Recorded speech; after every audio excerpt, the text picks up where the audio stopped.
Welcome everyone. We've just opened the event for today's mini symposium. So my name's Mark Leggett, and we'll get started in about 4 minutes as we bring all the attendees on.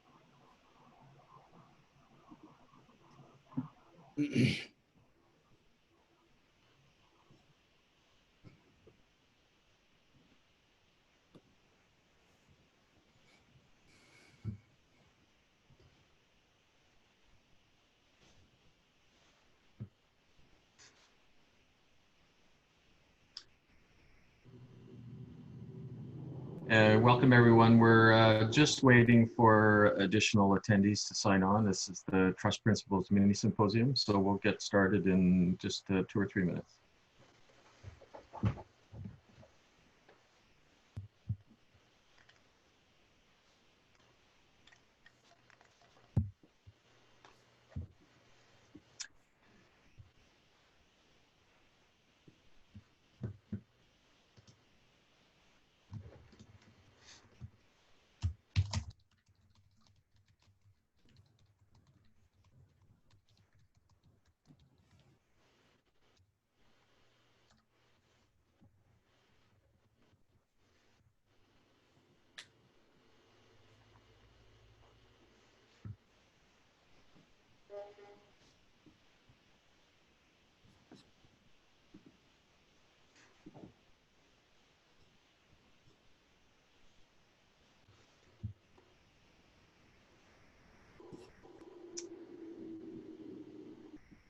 And we're going to wait 1 more minute. We still have a number of people joining the call. So it's the Trust Principles Mini Symposium today, and we'll get underway in just about 1 minute.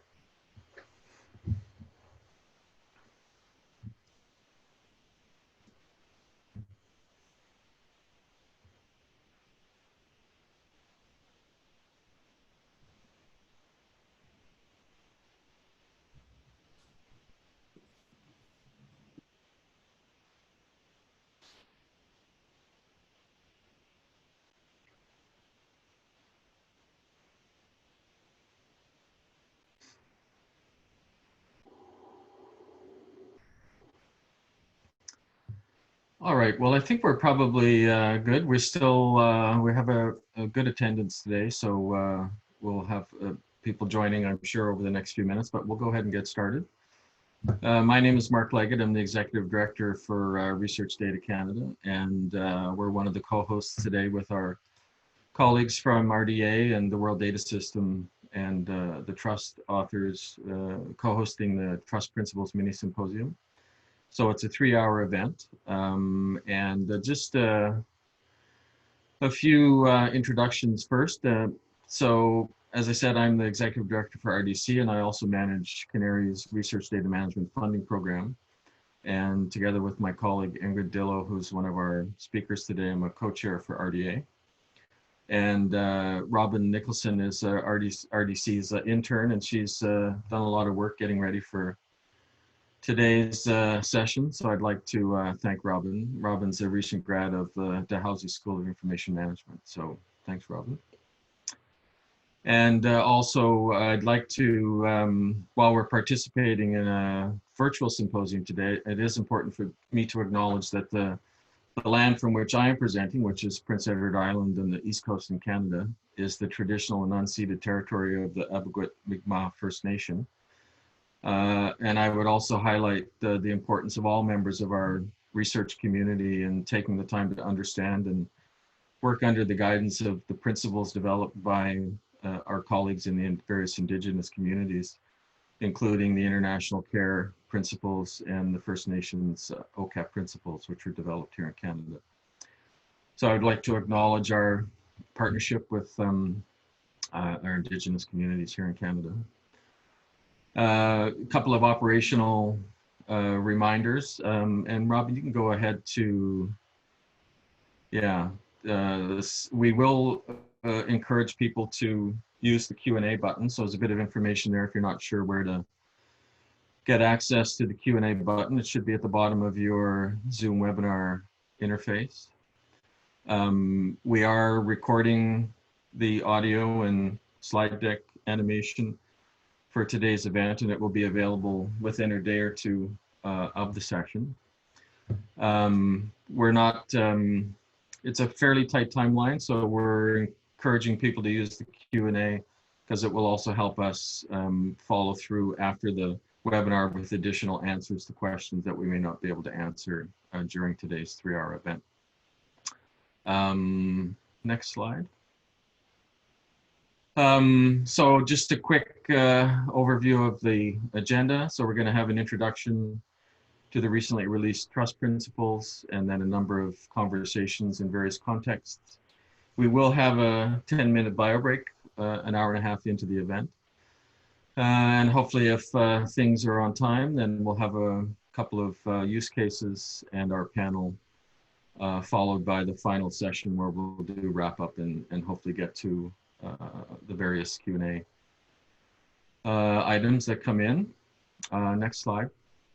We also thought people might want to have a local copy. So this is a link to the Google slide deck, which our speakers will use this morning. So by all means, if you want to clone it and make a local copy that you can use to take notes, by all means do. Certainly to track what the speakers are saying and what they're referring to, I would encourage you to use the screen share to stay in sync with the speakers. But that link is there for your use if you would like to take advantage of that. So with that, I'd like to introduce our first speaker. Dawei Lin is a computational biologist turned data science official. He plays a key role in the Division of Allergy, Immunology, and Transplantation at the National Institute of Allergy and Infectious Diseases in the US. And as we all know, NIH is an important organization, especially in the current COVID-19 context. And NIH is developing data strategies, executing them, and implementing data science-related programs. He's also a member of the board for the Core Trust Seal and co-chair of the RDA WDF certification of the Digital Repository Interest Group. Dawei, it's all yours.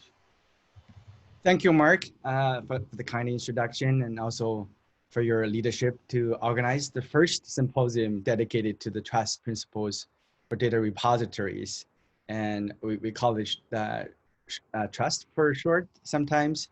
And I feel honored to represent a devoted group of digital repository experts and stakeholders to introduce trust to you today. This symposium aims to provide an overview of the work of the past year and a half to define the trust principles. And after my introduction, we would like to present a couple of long-lasting efforts based on which the trust principles were derived. And those are the Trustworthy data repository certification standards and some practices, and which is all practical implementations of the trust principles. So we hope that after the symposium, you not only know a little bit about trust principles, but also learn some tips to how to apply the trust principles to your own organizations. Since the trust principles has always been a community effort, in that spirit, we also want to use this opportunity to extend an open invitation to everyone to join us to improve the trust principles and to build and sustain a robust digital repository ecosystem. Robin, can I have the next slide? So before I introduce the trust principles, let's define what are the principles. And I think the Ray Dalio's definition in his book of principles is quite fitting here. So the principles are the smart ways to handling things that happen over and over again in similar situations. And the digital repositories are the ones that that we see the processes and operations happen over and over again in different scientific disciplines.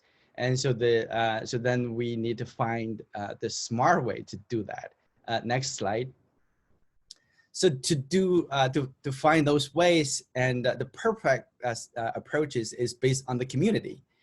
So that's what the trust principle has been derived using that approach. The first is about a year and a half ago that the start at the Cultural Seal board discussions, and the Cultural Seal is a nonprofit and volunteer-based organization, and so far has been certified more than 150 trustworthy repositories. So we see a lot of varieties of how people operate their repositories. And but after the seeing so many cases, including the ones that may not be appropriate for Cultural Seal the board to certify, and also that some repositories are young, and then we see that some of the principles maybe have a broader use. So and so those discussions are really I think need to be broadened, and then we brought that discussion into the RDA.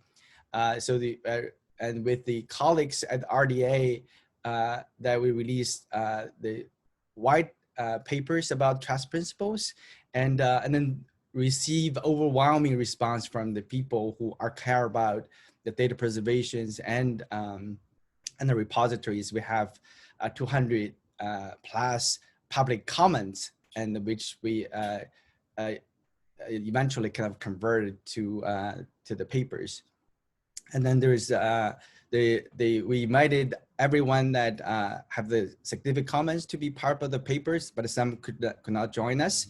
So the 19 who join us represent a very diverse geographic locations, and also the roles they play in the digital repository ecosystem, like some are founders and publishers, some are standard developers, librarians, and data preservation specialists, and also in the different scientific areas like social science, geoscience, and biomedical sciences. And if you add them up, the experience for them to see what happens in digital repositories can be hundreds of years of experiences, and this is not include the ones who contribute the comments yet. So then, so that's kind of they follow the theme that how we see the things that that happen over and over again, and what is the best way to run those repositories. And with the trust principles first version white paper released, and we also use that as a NIH workshop to test the concept, and it was very positive again. So so that is how the trust principles come into being. Next slide, please. And then you can see that like when we write out in the paper published in Nature Research's Scientific Data, the positive response from community also very encouraging.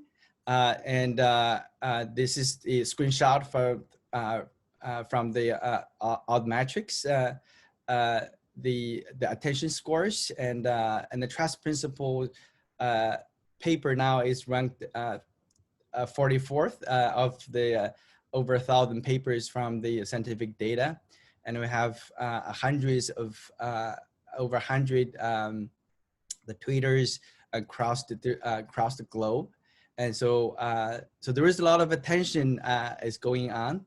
Next slide. So well, attention is good, but I think also we want to see how the repository communities responds to it, and so far we have received more than 20 organizations and repositories that endorse the trust principles. And we're very grateful for that. And then the list is increasing. And this morning we add the Research Data Canada in the endorsed list. And if people want to still endorse the trust principles, yeah, we have a email on the list there. And next slide. So with all these activities, and the question is like, why we care about the repositories? And then there's 2 points here. One is that repository that archive the valuable data that we generated, and if lost them, we lost our investment, and then we have to redo it so that to add the redundant expenses. And also as you all know, the data that is sometimes the value is not about the people who generate them, but it can be reused for other purposes that we don't even know. So if we don't have a place to for the repository for data to stay, we may lose out the opportunities. And next slide. And then these concerns are well documented in the literatures, and I just want to mention 2. And the first is about dark data. Sadly, only 12% of the data that are related to published paper that are in the repositories, and the majority of them that if not in the repository is very vulnerable to lose. And for the dark data repositories that indicated that the data in the repositories is not necessarily to be safe. And it's only 20% of the repositories for a tracking of 18 years that survived. So like the 80% of them, the repository died, and we still losing data. And then this is saying that sometimes it's not just about open data, about fair data, and also that we need to give the data a stable home, and we call it trusted home to preserve the values that we generated. Next slide. So we're trying to present a big picture of where the trust is located in the data ecosystem, and the goal is to do the open science. So the trust is really to make that home trusted. So there's to allow the fair data that to be in a trusted home, and so that's the level that the trust is play. Next slide, I will give a little more explanation of how the trust that support the data. For example, that when you generated the data, sometimes it's not necessarily to be fair in the first place. So the repository process, and especially the people behind the repository, will convert the non-fair data to fair data. But sometimes the situation change. For example, that some metadata standard change, and then the fair data can become non-fair. And then somebody have to maintain that and to convert it back to the fair again. So you can see the fair data is more like a snapshot, and the trust is to maintain the fair data for the long term. Next slide. So so while we create these trust principles, and the repository community has been there for a long time, so the first motivation is to make that the trustworthy data repository easy to understand. There is a lot of efforts there, but I think there is different ways of describe the repository operations, and sometimes the wording is really targeted to the repository expert. It's not necessarily to be all the stakeholders. So the motivation is to make a simple message. And And then the things we want to point out is that this is often the question that we receive, is that the trust is not trying to replace any existing standards, criteria, or best practices. Is a way to commute them, to give one voice, that to let people know the importance of the repositories. So that's what we motivated to develop the trust principles. And next slide. And so the existing efforts, I want to use the Bob Dunn's slide and to indicate how the evolution of the standards for data repository certification has evolved. You can see that there is some are starting from like almost three decades ago, and then some on the left, on the right, we'll go to the data seal approval, and then go to the culture seal, and in the middle they get into the ISO standard, and so there's a lot of things going on, and so the way we're doing this is to really summarize what the key elements of those processes and into the message we call the trust. And next slide. So the trust principles, the relationship between the trust and other existing efforts that I showed in the previous slides are really, I think, from the downward arrow, is that the trust principle is the overall guidance to the standards and then best practices, and then those standards and best practices are the implementation of the trust principles. So that's the relationship that I want to point out. And then next slide. And here you are. This is the trust, the T for transparency, R for responsibilities, U for user focus, and S for sustainability, and T for technology. And I want to point out not only that each letter is important, the order of them are also important.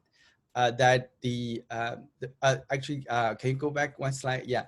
So the transparency, the first letter, is the foundation of the trust. That you have to be transparent and put all the promises, the materials, like for people to check your evidence and to make sure you're trustable. And then with that, the transparency, and then we'll define the responsibilities. Once you have the responsibilities and you are really want to serve your user group, which is kind of in the middle, like the center of the trust is users. And if you serve your users well, that is guarantees for your system sustainability. Is not just about funding. I think the major things for sustainability, you have to have a need. And so that's, once you have a need, and then we can talk about fundings, and we talk about different approaches to support that effort. And in order to sustain, and we need technologies. That is part of the requirement for digital information, and make it safe and make it like computational sufficient to support the operation. So next slide. So I will go through a little bit details of what each letter means. And so the first is transparency, and the transparency is to be transparent about specific repository services and data holdings that are verifiable by public accessible evidence. And there was a couple of key concepts to make it a little bit more specific. The first one is that the need a term, like the repository need to tell people the term of use, both for repositories and data holdings, and then what is the minimum digital preservation time frame for the data holdings, then give user a sense of how long-term the repositories are, and also the some other the features like how to deal with the sensitive data. So these are the ones more like a promises for the repository to the users. So this is transparency. And next slide. And responsibility. And responsibility really that about how do you keep what you promise what you promise to do, and then you do it for what is your responsibilities are. And some key concepts are as a repository, they want to use the community norms. For example, that the adopt the certain standards, and then provide a stewardship of the data holdings, and also provide the services that that can either portal or machine interface, and for people to get in, get out, and also the manage the intellectual properties. This is actually, it's very important. For example, that repository want that make sure that they have the data, have the right license for user to use. So when user use the data from the repository, they don't have to assume the risk that the repository can get rid of them before they use the data. So that's the repository responsibilities. Next slide. And user focus. So the user focus is to ensure the data management norm and expectation of target user communities are met. So again, this is the user is the center of the trust, and also all the repository services. And the things I want to point out is that the repository should have some metrics to actively monitoring what the users need, and also that to facilitate how the users can find the data, and also that to monitor the evolving community needs. So this is the elements that I think we recognize that the technology advances, the science change, the repository should follow those changes and to keep on satisfy the user's need. Next slide. And sustainability, and so is basically like they make the services and data preserve the data holding for the longer term. And so this is again is definitely the funding is important, but also for repositories that they need to plan sufficiently for risk mitigation and business continuity and disaster recoveries and successions. So they have more like to think about that when you build the repositories, and what if that you don't have resources to support it, and how do you still keep the data alive, and how do you kind of hand over to the next stakeholders? And so this is very important concept, is that sometimes when you prepare for you to give out your responsibilities, then you pay more attention of how you run your repositories, and also that the governance of the repository is very important for the long-term operations and preservation of data. Next slide. So technologies is pretty straightforward, and the things we want to highlight is that we do need the infrastructure to support the operations, but the infrastructures is not only about the computational technologies, but also about people, the processes, and the procedures that how to maintain the operation and make it safe and also stable. So the next next slide. So again, I think the trust principle, as I said, is not all the concept of it is not all new. It's just kind of, we have the message is easy to understand. So the impact of the trust principle has also well documented in the literatures. For example, that trustworthy is associated with the trust of digital repositories. And if you're transparent, and your digital repository are more trustable. And then the responsibilities, as I said before, if you make it really clear, defined, it is facilitate effective stewardship. And this is the is also the defined in the OAIS, which David will introduce more later, and also the in some other papers.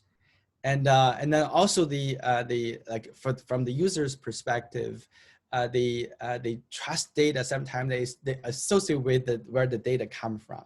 If it's from the trust repositories, and the user is more trust with the data they have. And for the sustainabilities, is from the multiple workshops and from the founders and other stakeholders, and they realize that the repositories are the infrastructure. And I should mention that that last year NIH recognized that as well. So is now have a separate the funding opportunities for repositories, and to focus on the user services instead of the cutting edge and high risk, high reward research. So the repositories need to be stable, need to be robust, and then satisfies the user's need. And the last but not least is that these days we always have the cybersecurity threats and other physical and technology involvement.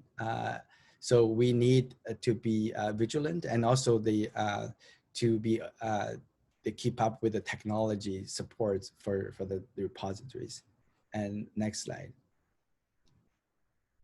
So in conclusion, the trust principles really provide mnemonic to remind the data repository stakeholders.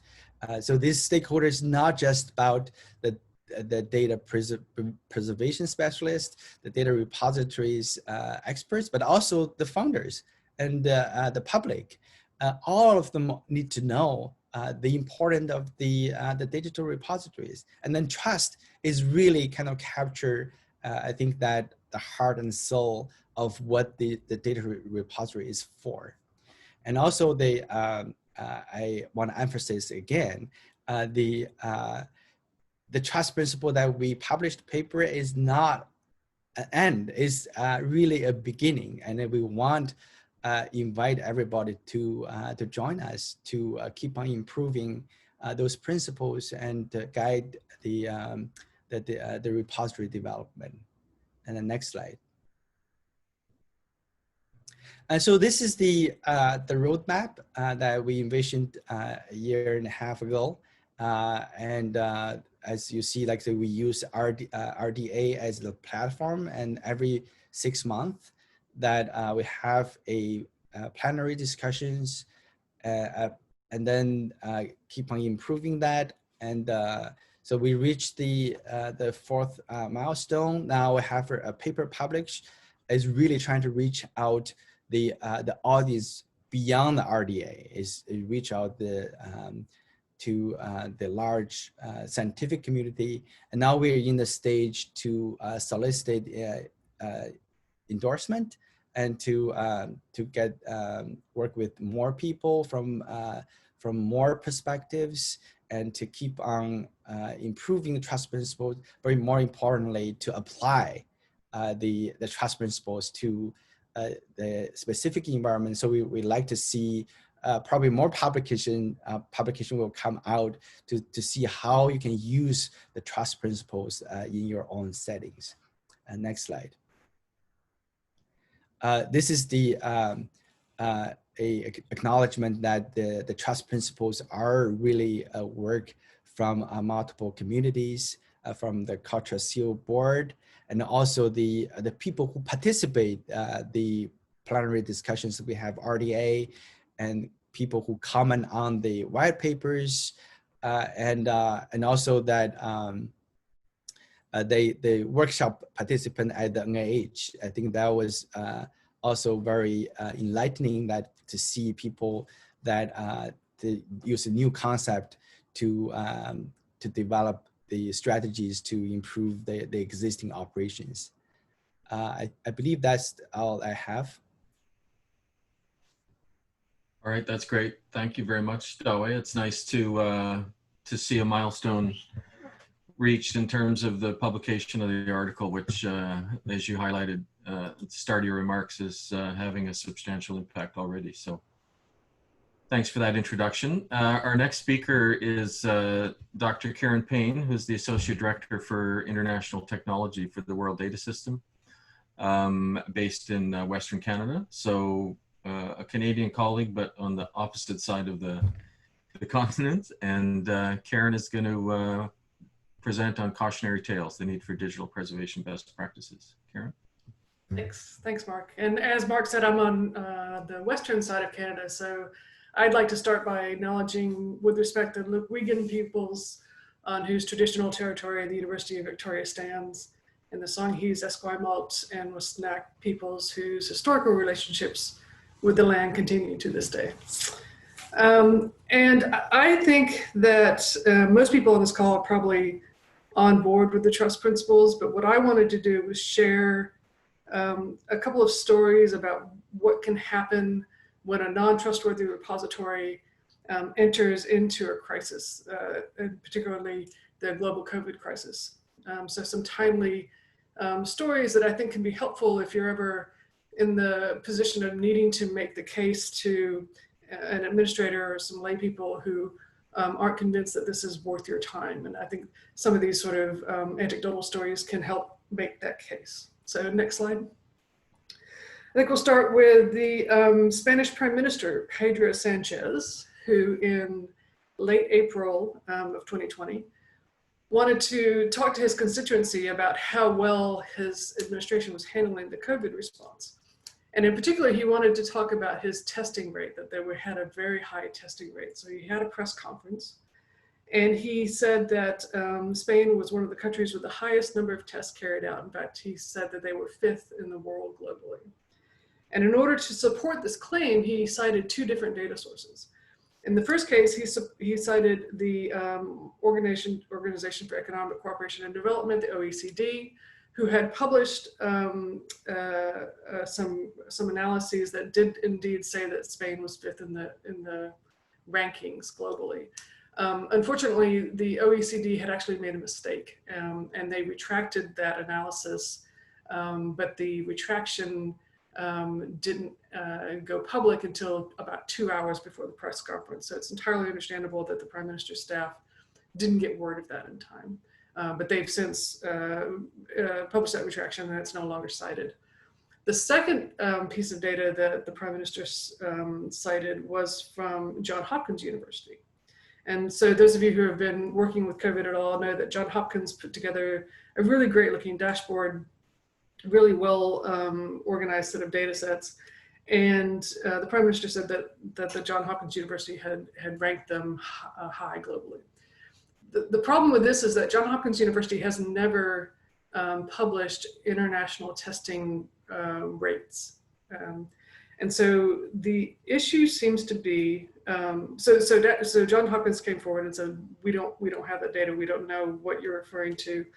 But for at least 2 weeks after that, the Prime Minister's office continued to say that they were ranked high globally. And it turns out that the issue is that the Spanish Prime Minister now is citing a data aggregation site called Worldometer.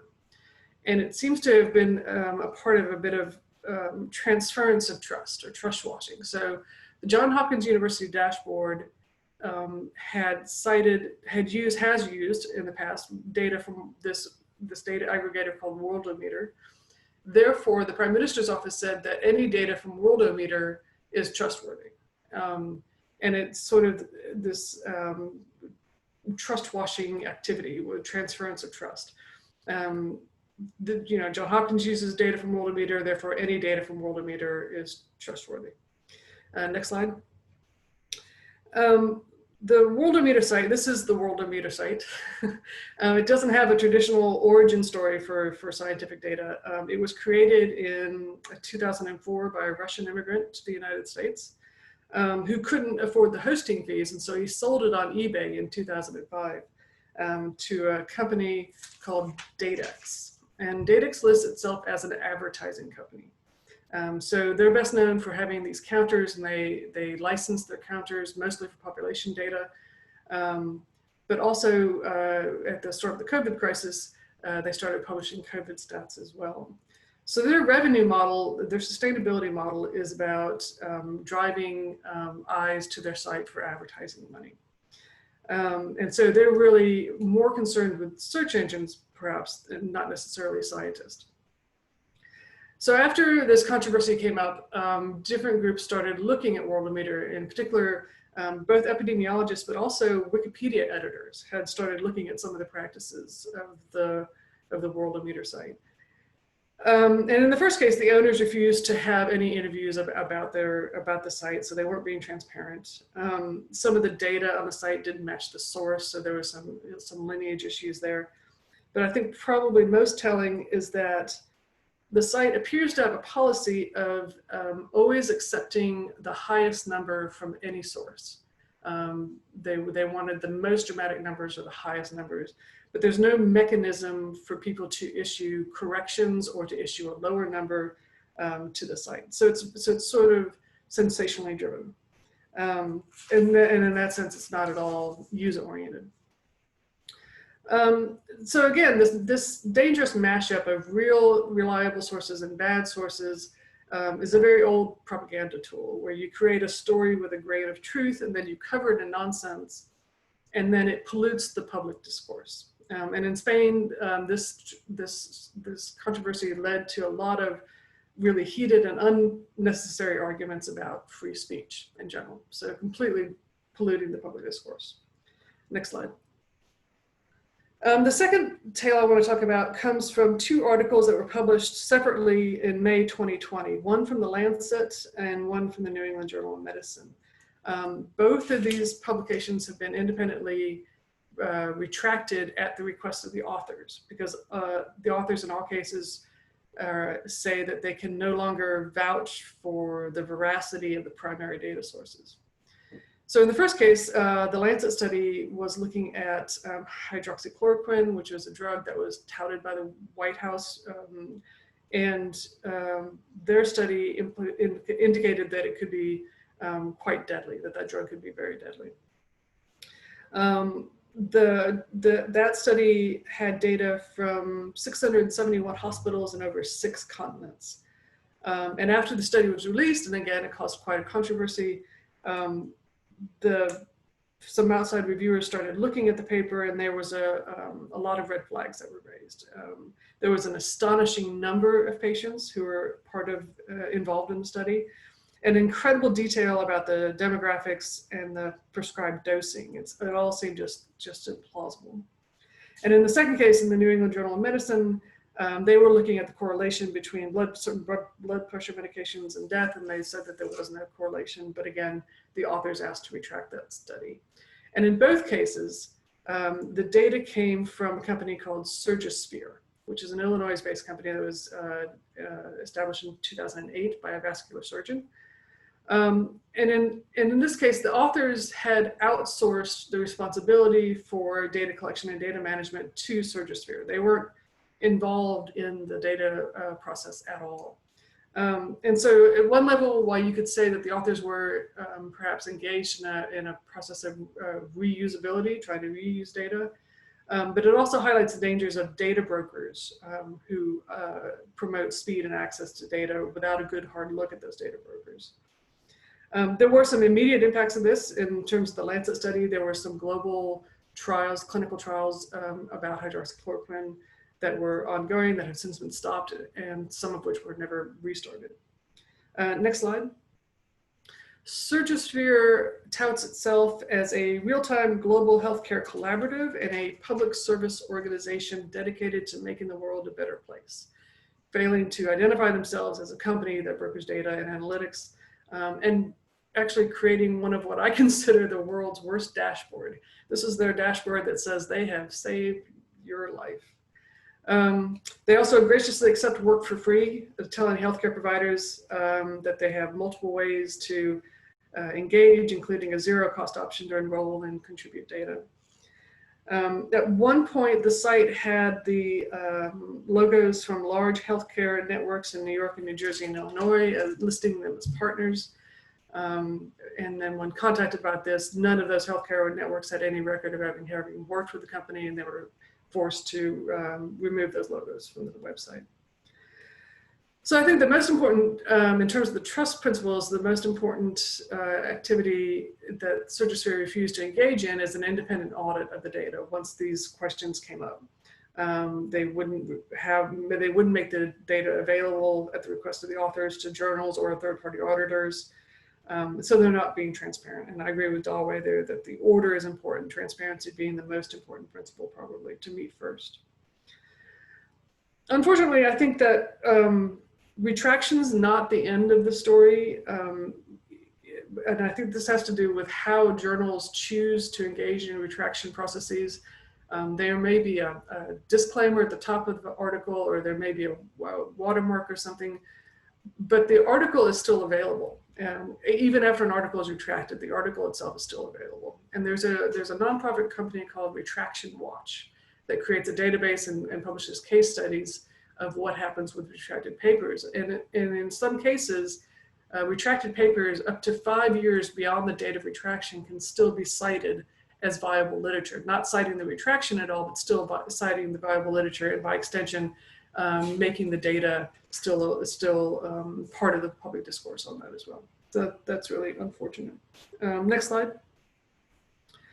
So who suffers when untrustworthy repositories become part of the science value chain? Well, most importantly, the general public suffers. In this case, everyone in the world who needs therapeutics or interventions. Governments who, in good faith, want to make science-based policy distributions and need to make decisions about where to put resources, where they're most needed or where they're most promising. Researchers and their organizations suffer. I'm sure Johns Hopkins never wanted to have their name associated with this kind of scandal. Students and colleagues who might have their degrees called into question, might have trouble getting funding or getting promoted. Even if you had nothing to do with the data side, if you were a co-author on the paper and had nothing to do with the data analytics at all, you could find yourself caught up in a scandal like this, which is really unfortunate. I think also that the field of studies can be hurt in these kind of scandals as well, especially if you're in a less valued field of studies, something like women's studies or psychology. If you're not part of the hard sciences, they can often be viewed as less valuable. And if they get caught in a scandal like this, they could be hurt and further marginalized. I do want to end with one other anecdote about the Surgisphere study that I think shows that the knock-on effects or the unintended consequences for these kinds of activities are really unforeseen. So Surgisphere, the company, has two branches. One is the data provider, the data broker branch, but the other one is they also provide analytics services. And they had been working with, Surgisphere had been working with the African Federation for Emergency Medicine, which is a nonprofit, for 10 years diligently providing scarce medical equipment for various crises across the continent. And they had been working with Surgisphere to help them develop some algorithms to help decision-making in distributing limited medical equipment for COVID patients.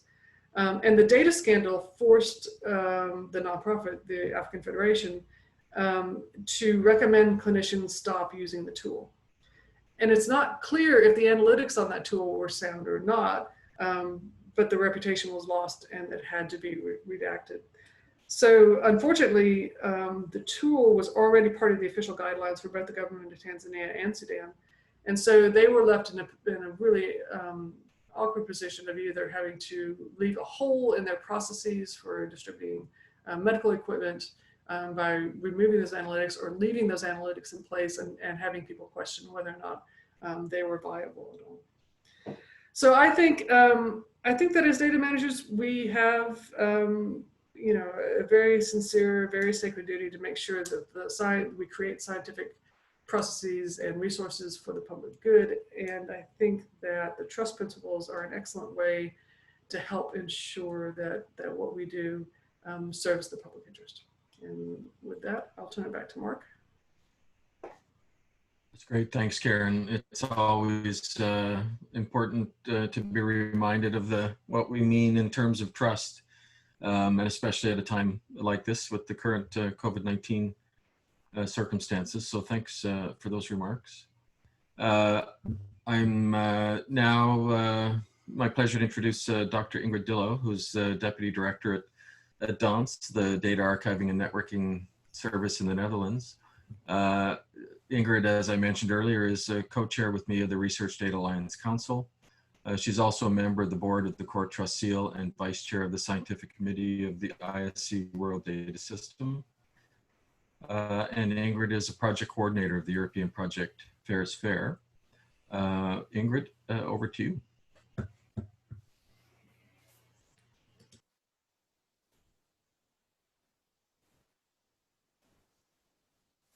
Thank you very much, Mark, for that kind introduction, and good morning or afternoon or maybe even evening to everyone. In my slot, I would like to focus on the relationship between and also the complementarity of the trust principles that were introduced by David just now, and the FAIR principles that have been around for some time now. And I have seen the FAIR principles already popping up in the chat, so I think it is a topic that is worthwhile talking about a little bit. Next slide. So you could say that the first seeds for the trust principles were already planted in 2014, when there was a life sciences workshop organized in my home country in Leiden, only 15 kilometers from where I am now, that focused on designing a data fair board. And in that workshop, a first minimal set of community agreed guiding principles were formulated. After that, next slide, for some time it remained quiet on that front. But in 2016, we saw the birth of the FAIR guiding principles that were published in Nature Scientific Data, the same journal that published the trust principles earlier this year. Next slide. So the focus, of course, of the FAIR principles is very much on the reuse of data. And you could say that the principles guide you through the different steps towards that reuse. The first principle, of course, is the findability, and that is also the first step. If you want to reuse data, you need to find them. They need to be findable not only for humans, but also for computers. After you found the data that you require, you also need to know how they can be accessed. And for that, you need several elements, including authentication and authorization. So that is the accessibility aspects. And once you can access that data, you probably want them to be integrated with other data, and you also want them to be interoperable with the different workflows and applications that you will use to analyze and store and process your data. So interoperability is also very important. And all of that then eventually leads to the reusability of the data. And for that, you would want the metadata and the data themselves to be well described so that you can replicate them and combine them also in different settings. So the idea here is that FAIR data allow the user to go smoothly through each of these steps towards reuse. And then, of course, the FAIR principles put extra emphasis on the machine actionability, all of that, in order to make it also a scalable exercise. Next slide. So, of course, we all know that the FAIR principles have been extremely successful. I think you could maybe argue that FAIR was not completely new, in the sense that this is really all about good research data management, and a lot of people have been working on that also prior to 2016 or 2014. But you can't deny that it has given a very big boost to the quality of research data management around the world. And I think part of that big impact is also explained by the attractiveness and the simplicity of the acronym, because who could be against being fair? So when you look at the uptake, especially among policymakers and funders and data service providers, you can say that it is really a big success. FAIR is a term that is center stage in many policy documents that have been produced over the last couple of years in dealing with open science and research. And we also see that in many calls of funders, FAIR data requirements are prominently present. When you look at the uptake and the knowledge of the FAIR principles among researchers, the situation is a little bit different. And this is shown by this graph that you see on the screen that comes from the State of Open Data report of last year. And there you can see that last year, only a minority of the researchers around the world that were surveyed here were familiar with the FAIR principles. And just over half of them had never even heard of the FAIR principles before. Next slide. Another element, I think, when we talk about the FAIR principles in general, is that they also created some confusion here and there. And I think a first confusion with many people is that we are not living in a world where you have either fair or not fair, non-fair data. I personally believe that it is a continuum and that you should strive to make the data as fair as possible. I think because of the fact that the FAIR data principles really come from the domain of the life sciences, there is a big emphasis on the machine readability, and it is very clear that in other domains, this situation might not be as advanced as there. And I think it's very important that we don't exclude parts of science and that we try to be as inclusive as possible. So I like to speak about FAIR in terms of as fair as possible. Another confusion that popped up and still pops up in many occasions is the difference between open and fair. So it's pretty obvious that all open data are not automatically also fair. You can have completely open data that are not fair at all, that have not been properly described, that don't have a persistent identifier, etc., etc. And also the other way around, you can have fair data that are not openly available, for example, because they contain sensitive information. So open and fair are two different things. And then finally, sometimes also the element of free of charge kicks in. Open data, fair data are not at all related to the financial aspects, and sometimes data are behind a paywall, even if they are completely fair. Next slide. So the characteristics of the FAIR principles. I think it's clear to everyone that the FAIR principles really have a focus on the data set itself and the accompanying metadata. That is what is center stage there. What is also clear is that we see an evolution there in time that is quite different from what we just heard from Dewey with respect to the trust principles. So in the area of FAIR, it started first with the generic principles. And from there, metrics were derived and criteria. And subsequently also implementations were created in, for example, in the form of standards and tools. And at the moment you see all kinds of tools around on a global scales with different purposes. So for example, you have tools that help you produce FAIR data right from the start. There are tools that provide possibilities to assess the fairness of existing data sets. And there are also tools available that help you to make existing data more fair than they were at the beginning at their creation.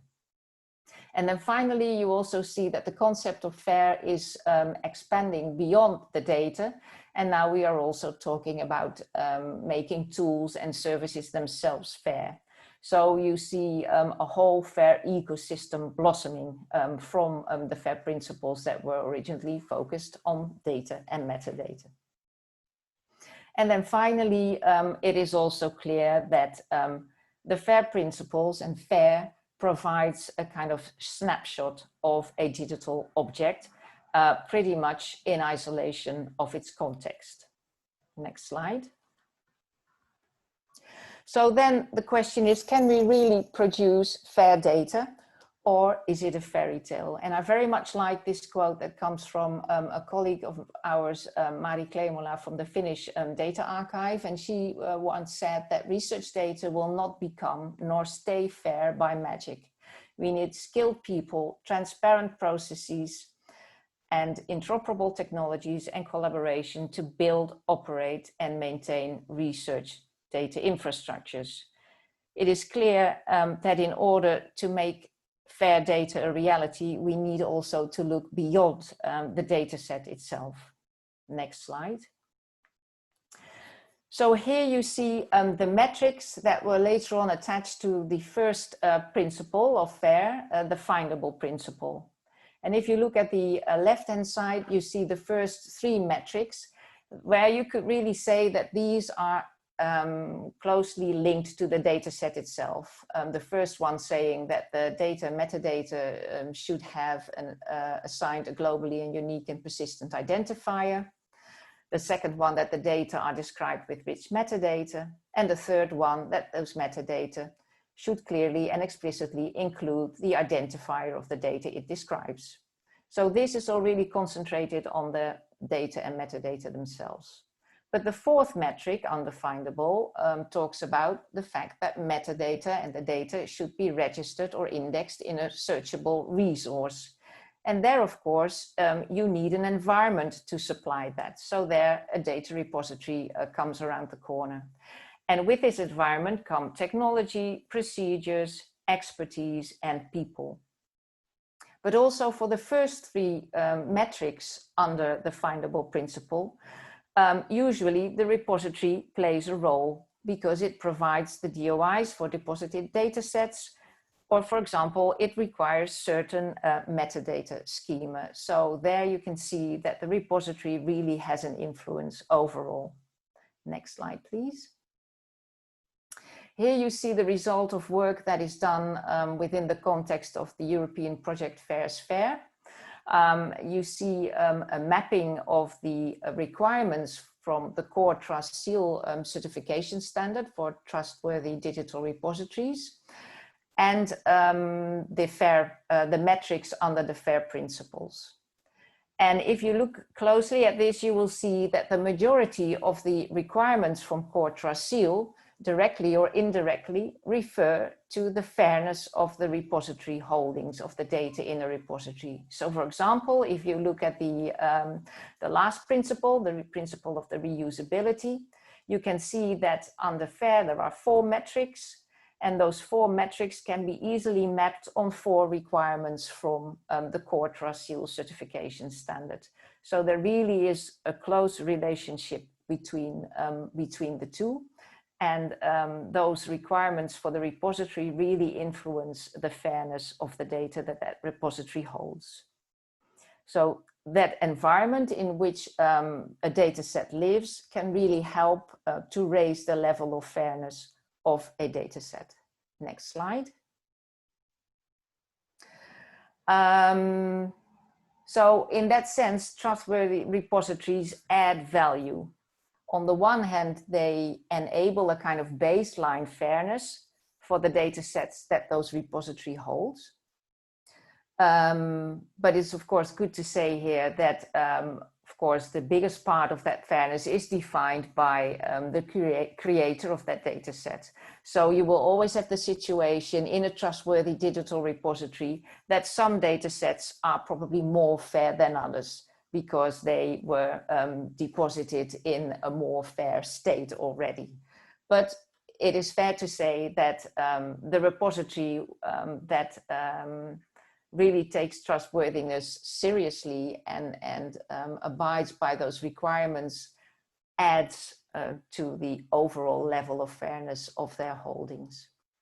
And then maybe even more important is the role that trustworthy repositories play with respect to the fairness over time, because they really contribute to the maintenance and sometimes even increase the level of fairness over time, because they really are the custodian that take care of the curation of the data. Next slide.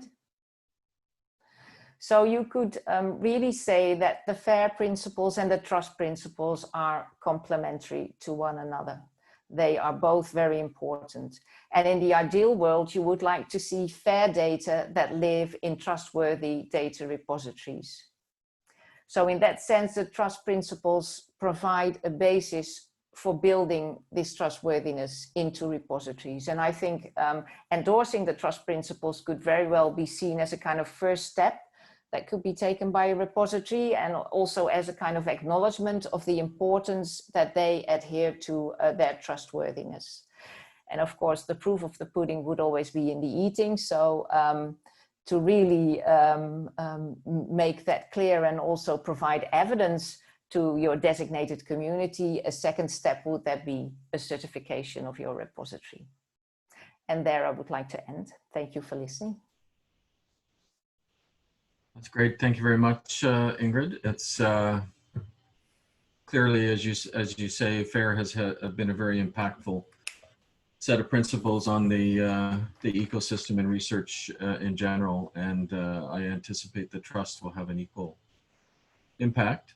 I'm going to introduce our next two speakers together. They're both going to speak about the implementation pathway from two different perspectives. Wim Hugo will go first. Wim, until recently, was the Chief Information Officer of the South African Environmental Observation Network and former Vice Chair of the WDS Scientific Committee. Wim will start a new role as the Director of Strategy for the World Data System in Tokyo in September. Research output management, infrastructure, and architecture specialists, specialties are squarely in Wim's area. So, and he is also on the Core Trust Seal board. David Giaretta will follow Wim, and David is the director of PTAB, which conducts the ISO 16363 audits. And David also leads the international committee, which writes standards such as the OAIS and ISO 16336, also very impactful standards in the ecosystem. Over to you, Wim. Thanks, Mark. Next slide, please, or the first slide, please. So first, maybe just to think about some basic ideas around why we would need trust. And I think if we are researchers, then the main motivations, of course, would be reproducibility and credibility of science. But secondary to that, also maximizing efficiency so that reusability, especially of outputs produced in research is improved. But in that process, my sense is that we will increasingly have to rely on third-party verification of trust, and we'll talk a little bit about that. And then also automate that verification of trust and the provenance of the elements of scientific work. And that goes beyond data. I see that there's been some questions about the nature of data and potentially how broadly the certification applies. So I'll talk a little bit about that. But from my point of view, ultimately, our implementation of trust has to go beyond data in a traditional sense, also to things like methodology and protocols, code and algorithms, vocabularies, and so on. Next slide, please. So also standing back a little bit, one has to remember that trust is essentially a contract between a provider and a consumer. And the consumer sets the expectations, and the provider aspires in one way or another to fulfill those expectations and requirements. And trust is really a measure of the degree to which the consumer believes that the provider will be compliant. So if we look at the next slide, we've got the situation maybe 100 years ago, where most researchers in a given field knew one another, and because they trusted one another, they exchanged research outputs, maybe their nascent papers that they were going to publish, or data sets that they were working on, and they could directly access people to ask them for their data. In this case, of course, the two gentlemen that you see there were not always in agreement about what the data said, but I'm quite sure, as we see on the next slide, that they were willing and able to share their data with one another. On the next slide, we have a situation as it was maybe until fairly recently, specifically when it comes to published materials, where to some extent the repository was used as a postbox for people to share their research outputs with one another. And let's say a journal repository in this case, or a digital repository of some sort. So people would still be looking more or less at the outputs from people that they trusted, maybe indirectly through peer review, but ultimately they were directed to the repository to find the information that they were looking at. Next slide, please. So on the next slide, we now find a situation where the trust principles start applying in detail, and where we have the kind of implementations that Core Trust Seal are supporting, where the verification step is an explicit process that can be done in a number of ways. In the case of Core Trust Seal, it's via peer review. In the case of ISO that David will talk about, it's via audit. But whichever process is being followed, we have to make sure that both the provider and the end user trusts the person that verifies the outputs that are being shared. So on the next slide, we can see that in essence, an organization such as Core Trust Seal has three things that it has to be able to do. It must verify the claims made by a repository. It must make sure in one way or another that the provider trusts them. And it must also make sure that the end users are going to trust them. Next slide, please. Okay, so Dawe has discussed the trust principles in quite a bit of detail, so I'm not going to go back into that. But at a high level, we're essentially looking at trust principles. On the next slide, Ingrid has already discussed the intersect between trust and fair to some extent. And I heard Mark mention care when we just started out. So that's an additional set of principles aimed at managing indigenous knowledge that we need to take into account potentially. So in the next few slides, taking all of this into account, I'm going to try and give us three quick perspectives on this. And in those slides, if the entries on those slides are in purple, then they're more important to the end users. If they are in sort of a reddish cherry color, then they're more important to depositors. And if it's sort of an orangey color, then it's probably important to both of those stakeholder communities. So on the next slide, we started mapping out some kind of continuum of trust, where we have to be able to provide trust in the short, medium, and in the long term. And we have to apply it across different focus areas, one could call it.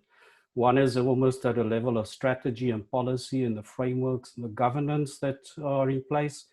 The next level would deal with things like procedures and workflows and measurement of compliance.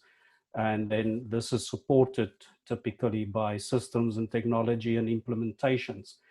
And if we look at the next slide, we can see that the trust principles, broadly speaking, apply across all of these different focus areas And of course, they apply in the short and the medium and the long term, and largely focused on the users or on both the users and the providers of data.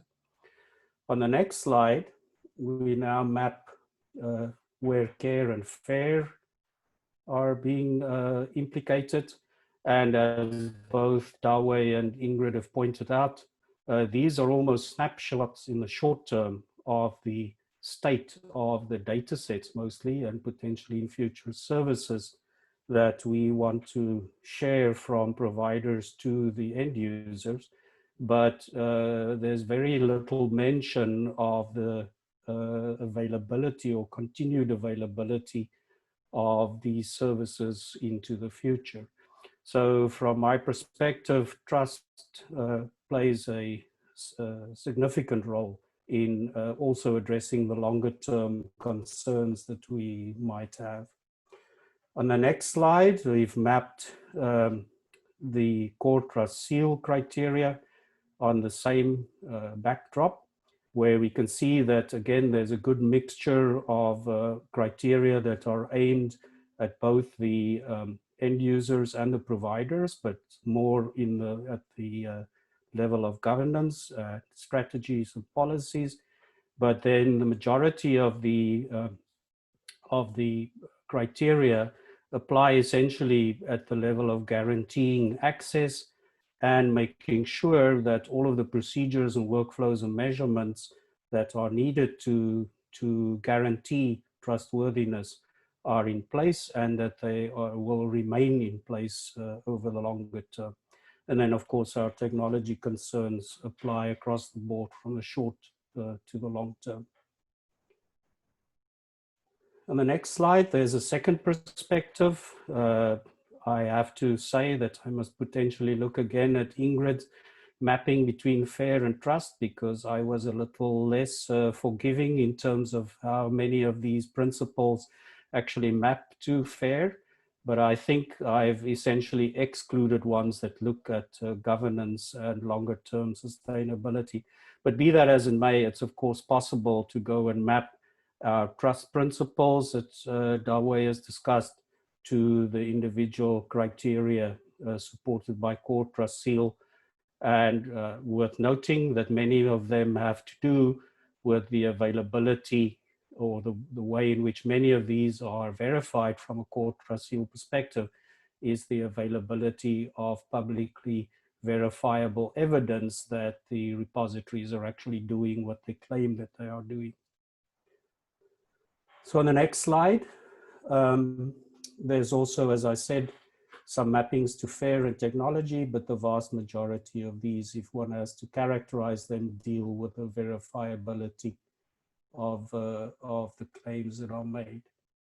Third perspective on the next slide has to do with the maturity and measurement of what we are implementing.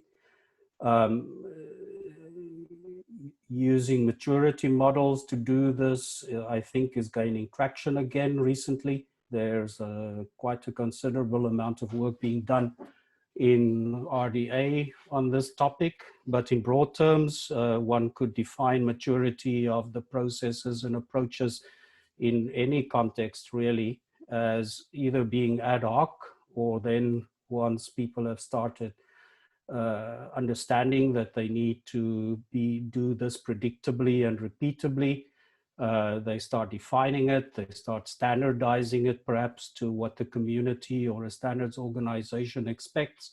They then start managing it or auditing it against metrics to understand whether there's compliance. And then depending on the outcome of those compliance measurements, they start optimizing.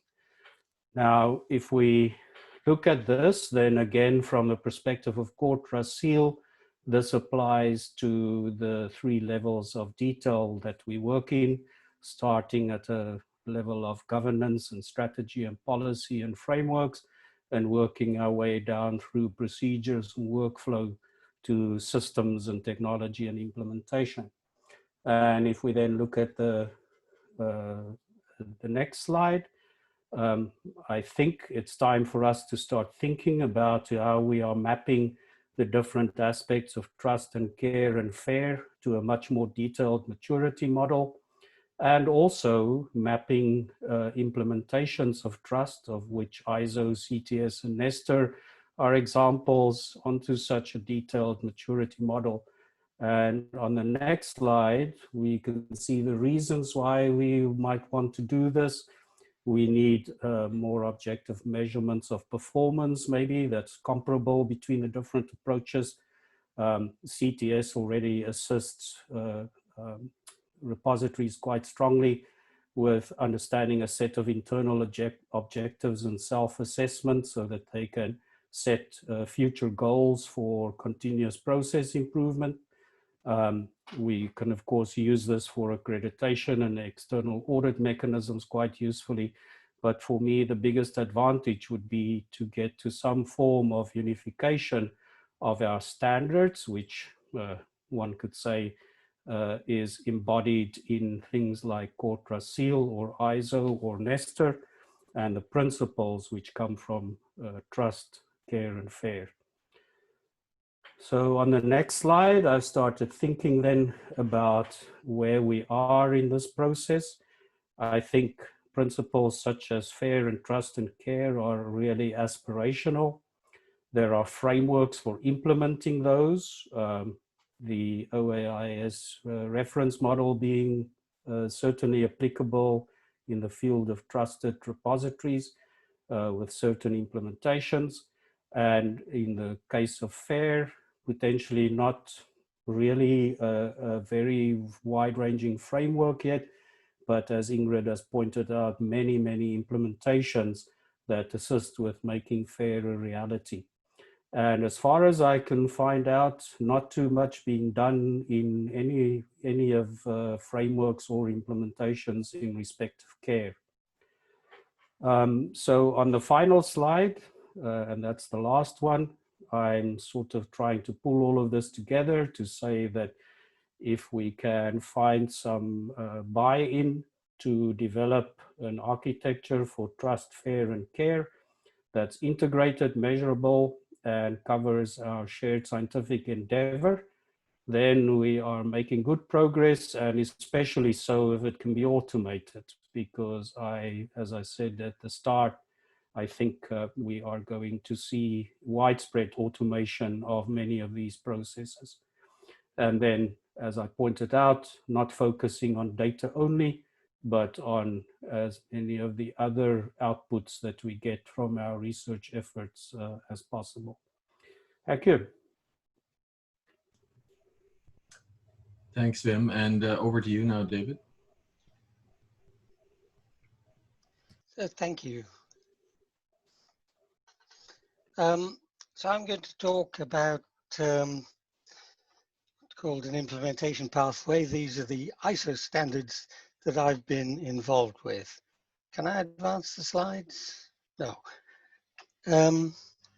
So these are the trust principles that we've seen several times. Can I have the next slide? I just want to highlight a few specific words here. Transparency about specific repository services, that sounds good. Verifiable evidence, authenticity, integrity. We've seen lots of slides about metadata. And all that's very good. So yeah, go on to the next slide.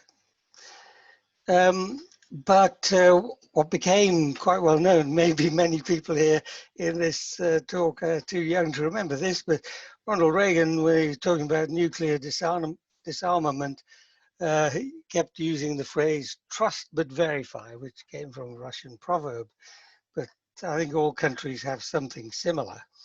And thinking about this, I must confess, in those days when I was running repositories, I would absolutely hate to have my word doubted that I was doing a good job, to be verified that I was doing a good job.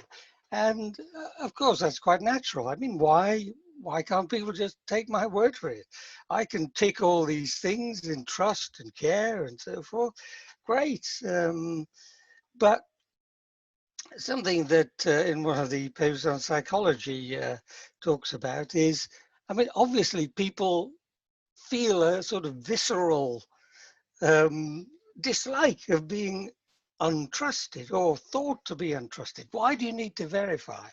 And I guess the answer is that when the outcome is essential and matters more than the relationship, then we must use trust but verify. So it mattered more to the safety of the world that disarmament was verified. It mattered more that disarmament happened than the personal relationship between Gorbachev and Reagan. And next slide, please. So trust is important, and it does need to be verified. But what needs to be verified? And I think it's summarized in this phrase: "The devil is in the detail." So it's kind of interesting. So Karen's talk actually was about trust in the data itself. You know, is it accurate? So the standards I'm involved with don't really, in a sense, don't really care about whether the data is accurate. It's as long as I've got the provenance, somebody else can make a judgment, and I just need to preserve it as it was given to me. So I might be preserving propaganda that was given to me. I might be preserving Donald Trump's tweets that might be given to a repository. So, and of course, people use the word metadata, and if 10 people come together and talk and use the word metadata, you'll end up with 11 different definitions about what they're talking. So being a standards person, I'm interested in being quite precise about language. We spend days, months, sometimes years arguing about individual words and commas. So what is the repository guaranteeing to be able to do? What are these services? We talk about a community, but is that everybody? People use the word designated community, but it's not really in the way, or it doesn't often seem to be in exactly the way that OEIS defines that. But what OEIS is focused on, and what drives through into 16363, is testability. So it defines these terms in ways that are testable. So usability, designated community are testable. We're adding in the update of OEIS preservation objectives to make that even easier and a more thorough way to test understandability as part of preservation. Authenticity, I mean, records management definitions are sometimes a little hard to see what it means. OEIS defines authenticity in a way that is at least checkable. It's not a binary thing, it's authentic or not, depends on evidence. Integrity is an interesting one, again, used by records management. Easy to do if you talk about hashes or blockchains, if you're not changing the bits. But of course, we all know that in preservation, very often one does change the bits or migrates, transforms, and then you need other concepts to be brought in. So all of these things are designed as best we can in OEIS and 16363 to be testable. Many other things are not so easy. And subjective judgment comes in. And the question then is, who does the audits? And very importantly, how can we make sure they're done consistently? Because if audits aren't done consistently, then surely we have a problem. Let's have the next slide, please. So we've obviously gone the route of ISO. And I mean, in some ways that was a natural route for us. We have other ISO standards. but when you think about it, what we eat, the planes we fly in, the medicines we take, we trust that they are okay. And why is that? Because of, in many cases, ISO stands behind them. There are ISO audits across the world, across all the nations, across all the different types of organizations. And we depend on them for our very lives. So, and what ISO does is to ensure international consistency of the process by which things are checked. And the way it does that is quite interesting. One, it took me a little while to get my head around, and that is that everyone at every level is tested and evaluated pretty well every year, which sounds insane, and yet it works. So next slide, please. So just a quick reminder of OEIS, we've all heard of. All the ideas from that and a few of the documents come into 16363, and then audits can happen and certification can be granted according to that standard. But we need another standard to say who can do the audits. So there's a requirement 16919, there's a standard 16919 that actually depends heavily on what I'd call a top level ISO standard called 17021. And that's the one that pretty well all the other certifications for what they call management systems, as a general term, is built on, because it ensures consistency of a process. Next slide, please. And what 17021, if you look at the writing in red, it's designed to facilitate the recognition of, let's say, management system certification in the interests of, as it says, international trade. Sounds a little odd, but it's basically so that if a certification happens in one country, then it'll be accepted in another country. So you can get goods and services flowing between countries in a way that can be trusted. Next slide, please. Now, ISO, of course, is very keen on trust, and it has principles written into 17021. Unfortunately, if you read down the initial letters, it would be ICROP.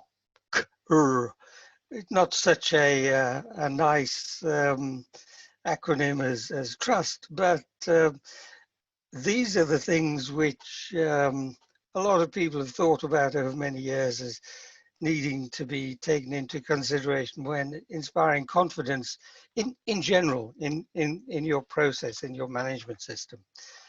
Next slide, please. And coming to the point about who does the audits, well, ISO also has been thinking hard about what auditors should do. So I'm not going to read these out, but just glance down them, you'll see, yeah, that looks sensible. But I'm not sure that if I'd been asked to write a list from scratch, I'd have come up with all of these things. And when you think about it, morally courageous is an interesting one.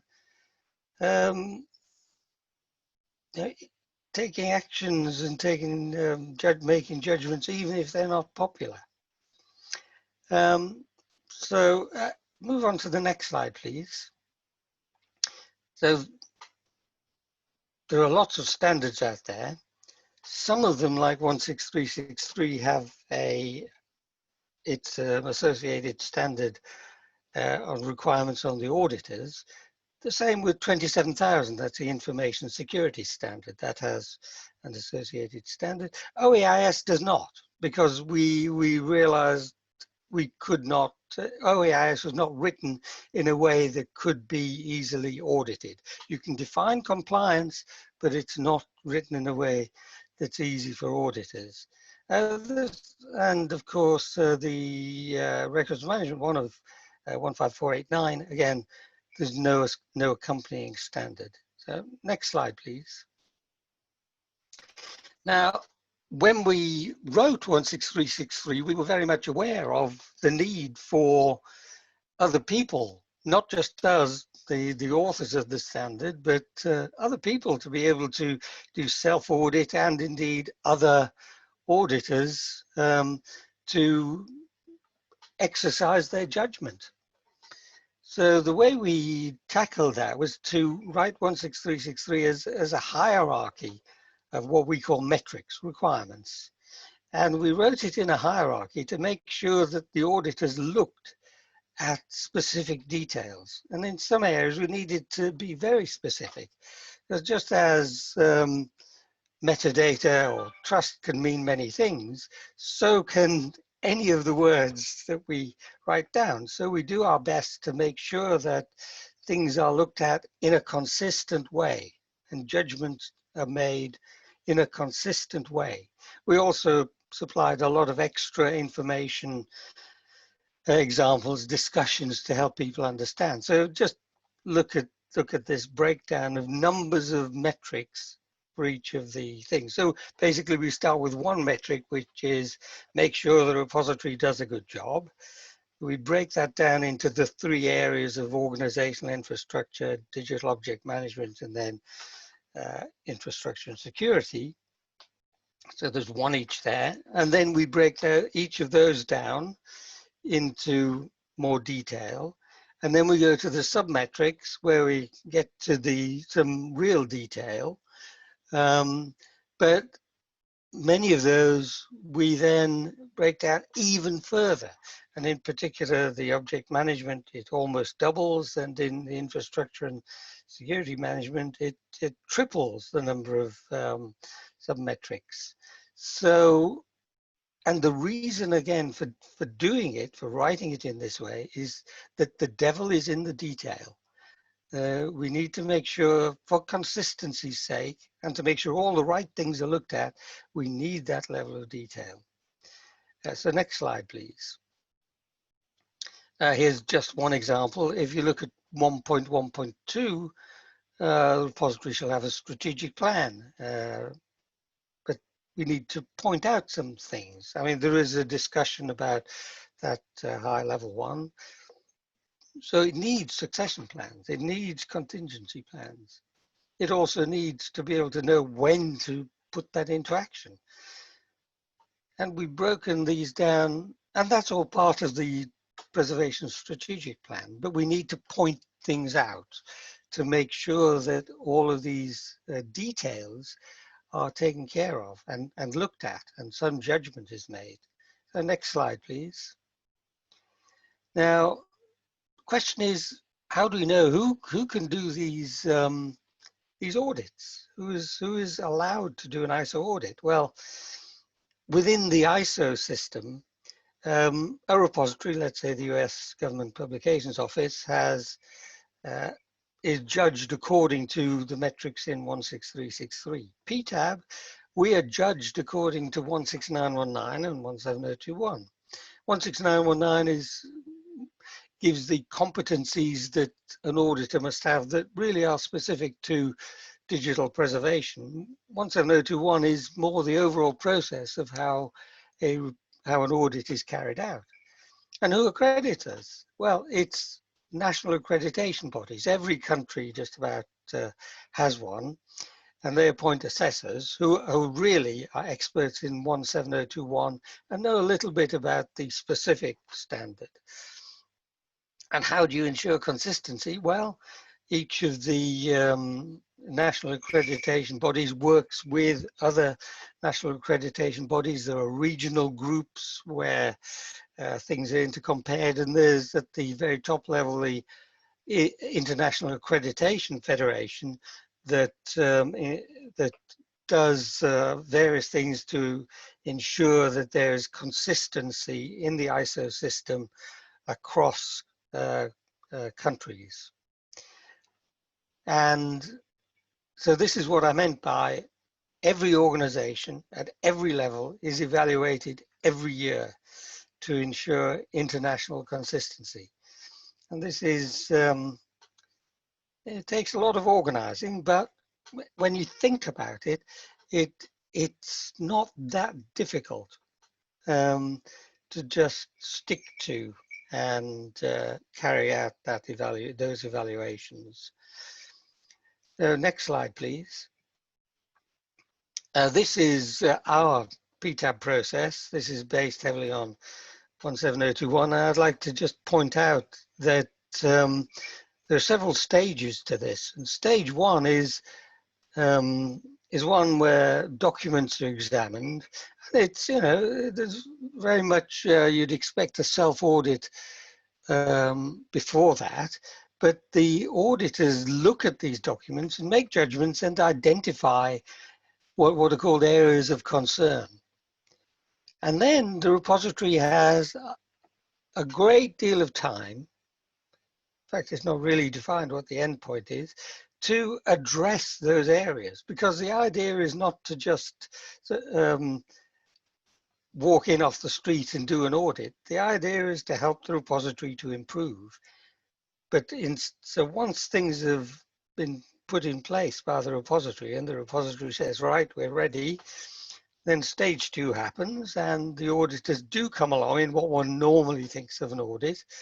It's normally an on-site audit, but in fact, just recently, ISO has been changing procedures to allow, in these times of lockdowns and personal safety concerns, allow remote assessments, even for stage two.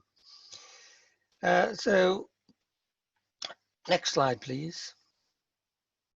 So trying to stick to time, I hope. So trust principles, as Dawe said, they're a start. But I think what we've got to be very aware of is it's very easy to claim, or for somebody else to claim, that one's repositories follow the trust principles. But I think the details do matter. The auditors matter, the processes matter. And I think this point about trust but verify, and verify as deeply as you can, the reason why I think that's important is because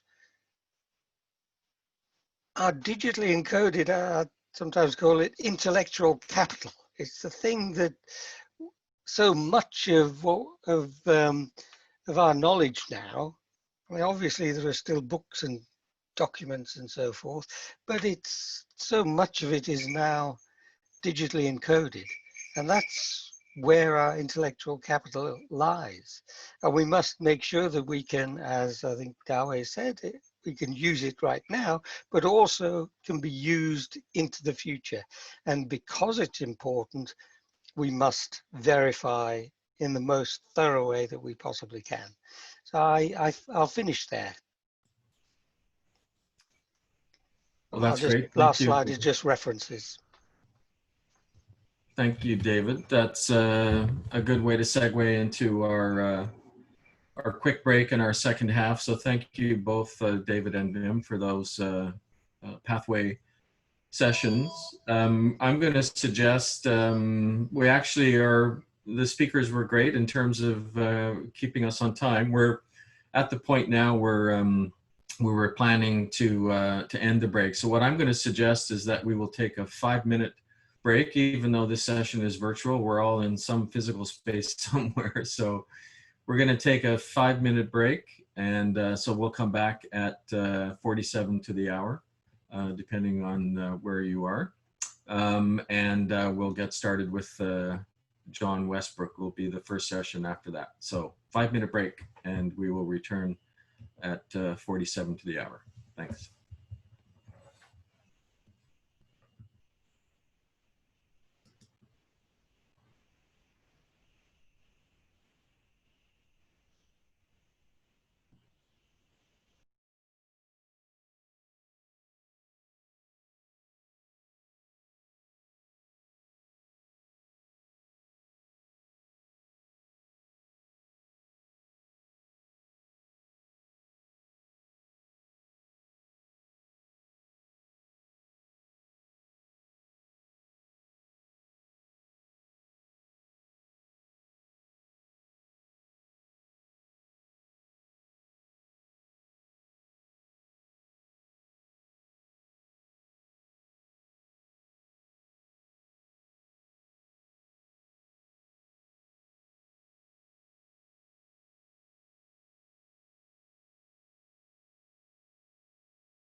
And 5 minutes goes by very quickly. We're at 47 minutes to the hour, so we'll continue, and I appreciate everybody sticking around. And for the second half, we will get started right away with 2 use cases, one from a repository manager context and second from a funder. So first, John Westbrook is going to speak. He's the data and software architect for the RCSB Protein Data Bank, one of the critical data repository resources, certainly in the global ecosystem. So over to you, David. Thanks very much, and thanks to the organizers for inviting PDB to participate in this mini symposium. I'm going to try to give you a community archival data repository perspective on trust. So if I could have the first slide. I'll give you a very brief introduction to what PDB does, describe PDB's support for the trust principles, and then where we see the challenges of, at least from the PDB perspective as repository maintainers in supporting trust. So the next slide, please. So PDB has been around for a long time. We were, in fact, the first open access digital repository in biology. Started with 7 macromolecular protein structures from X-ray crystallography. PDB is an experimental archive of 3D macromolecular structure and supporting data. And today we have more than 165,000 structures. And if we move on to the next slide, the PDB since 2003 is managed as a global resource with the goal of maintaining a single unified repository of 3-dimensional structure data. And the partnership is between PDB Europe, which is located at the EBI in Hingston, outside of Cambridge, and PDB Japan, which is which has its home in Osaka, Japan. Could we move on to the next slide? So jumping right into the trust principles, what I've tried to do here is to frame the trust principles in the form of a series of questions that are raised by each principle. So if we start with transparency, sort of the obvious questions are, what do you do? How do you do it? Can I get a copy of what you're doing? And is what you're doing fit for purpose? So moving on to the next slide. So describing what the PDB does is sort of maintained on a global portal site that's maintained by the WWPDB. And the role of that site is to define the goals and mission of the organization at large, and to provide a central place where key project documentation, data standards, data quality standards, community efforts that are related to defining those standards, and sort of essential statistics as to what's going on with the data in the repository. So basic use statistics, both from the deposition side and the data access side, are all being provided through that portal. On the next slide. PDB is, as I said, been around for a long time, so none of the fancy buzzwords that are being discussed in the talks today were in existence at the time that PDB first started delivering data. So at the time, the PDB terms of use and remain pretty much as they were then, which is the data are free for both commercial and non-commercial users. And the only restrictions on PDB data are relate to making sure that copies are authentic. That was a historical issue back when data were moved around on magnetic tapes and through much less contemporary means of data access. Today, those the issues of data set authenticity are quite quite unusual. Other data artifacts that are produced by the project, software and educational materials, are all provided under standard either Apache or Creative Commons licensing. So the next slide, please. So is the operation fit for purpose? The PDB project grew up in a community which has historically had a very strong tradition in supporting and developing data and process standards. Initially, the International Union of Crystallography, which is an organization that's supporting sort of both small molecule and macromolecular crystallography, developed a publication standard that was very closely tied to the data associated with each publication. And the PDB grew up sort of as a, in the manner of that association. So the community generally has a very strong expectation and high expectation of maintaining the availability and integrity and supporting best practices in data management. Much of that tradition is motivated by, originally motivated by the OAIS reference standard. The PDB took advantage of the availability of the Core Trust Seal certification to be one of the first life science resources to get that certification. And we found generally that was an extremely productive and sort of beneficial activity for us to be able to document our support for fair data management practices. The Core Trust Seal, although it is comprehensive in its coverage, has a relatively low barrier and a relatively modest effort to obtain certification relative to some of the ISO standards that were discussed in the previous talk.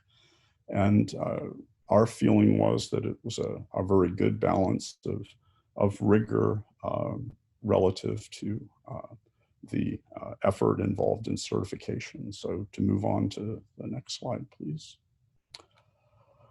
So moving on to responsibility, this raises the question about what data do you have?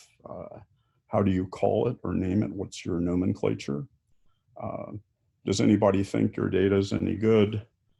How can I find it, and can my program read and access and process the data that you're producing? So to the next slide, please. Data integrity for the PDB is based on community metadata and data standards. I'll talk a little bit more about those in a moment. Because we're a long-lived archive and we're maintaining sort of a digital record of data associated with publication. We have very carefully crafted change management policies with our metadata to try to maintain backward compatibility. The PDB depends in its data delivery heavily on expert biocuration, which is a very important aspect of our data processing cycle. And to amplify on what Ingrid said earlier about her use of the fair fairy tale analogy, the effort in maintaining a repository, particularly over the long haul, also has to take into account the need to do retrospective repository remediation and standardization. And that's an extremely time-consuming and resource-intensive project in a large repository with very complex data. So in terms of authenticity, that's not a particularly big issue for the PDB, but we do try to take advantage of ORCID in identifying our depositor community, which has, ORCID has gotten considerable and popular uptake in the structural biology community. Next slide, please. So data quality is a very big issue for the PDB, and it's at the heart of our whole data processing and biocuration pipeline. So from the so all aspects of the life cycle of PDB data are tied to our data quality standards. The delivery of data quality is through a variety of different validation reports. Those are crafted for different audiences. Very detailed reports go back to contributors. Reports are also provided as part of the editorial review process, and reports are also crafted in somewhat lesser detail for general users. Getting validation reports integrated with the publication process has had a very, very big impact in improving the overall continuity of quality in the community. Next slide, please. The appraisal process for us begins with pre-deposition validation services that we provide that will let people access validation services through an anonymous file upload and processing. It's at the heart of our deposition system.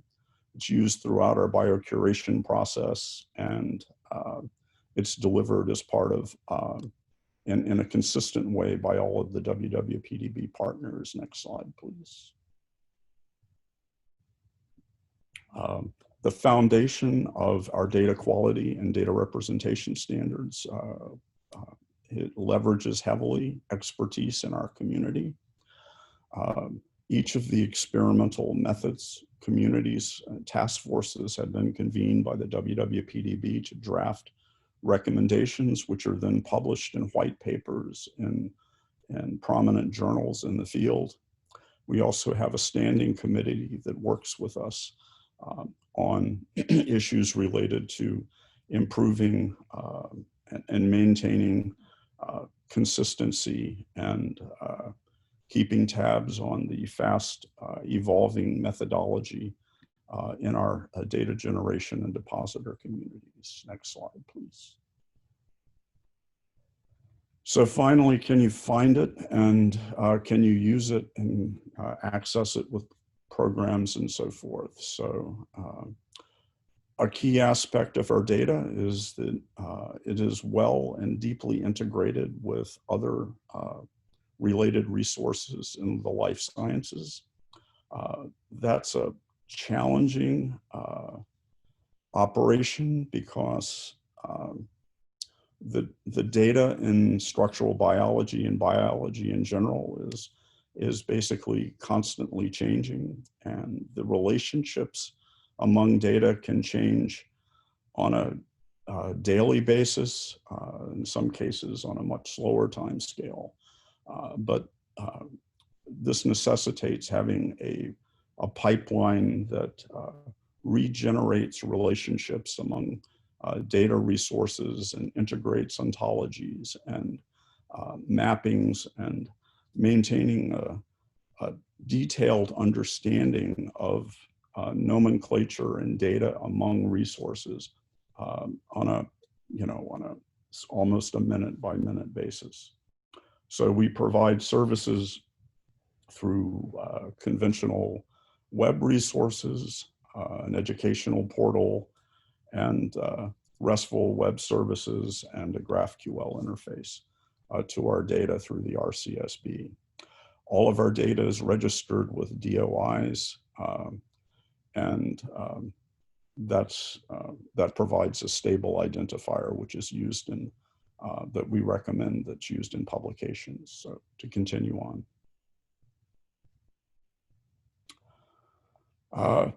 User focus, very challenging. Knowing who's using your data,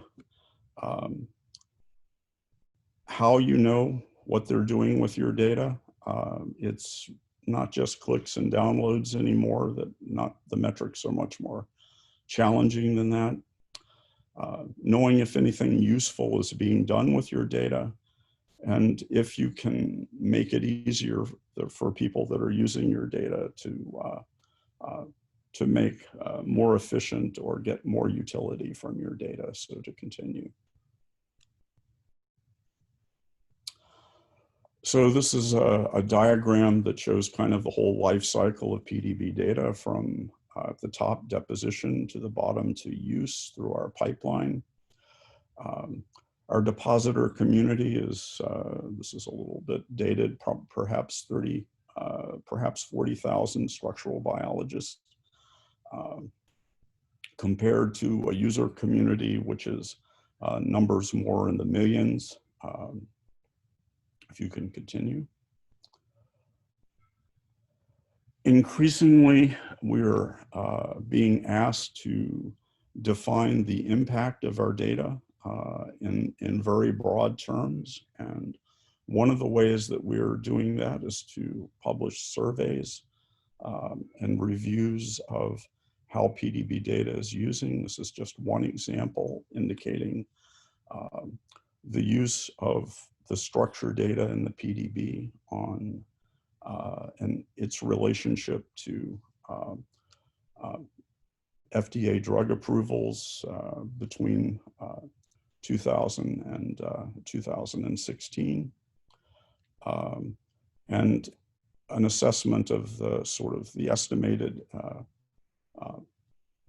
economic impact of that data in a sort of a broad social sense. The next slide is a follow-on study that we've done with anti-cancer drug approvals, demonstrating a significant use of structure-guided drug discovery on the development of therapeutics in that area as well. So to continue.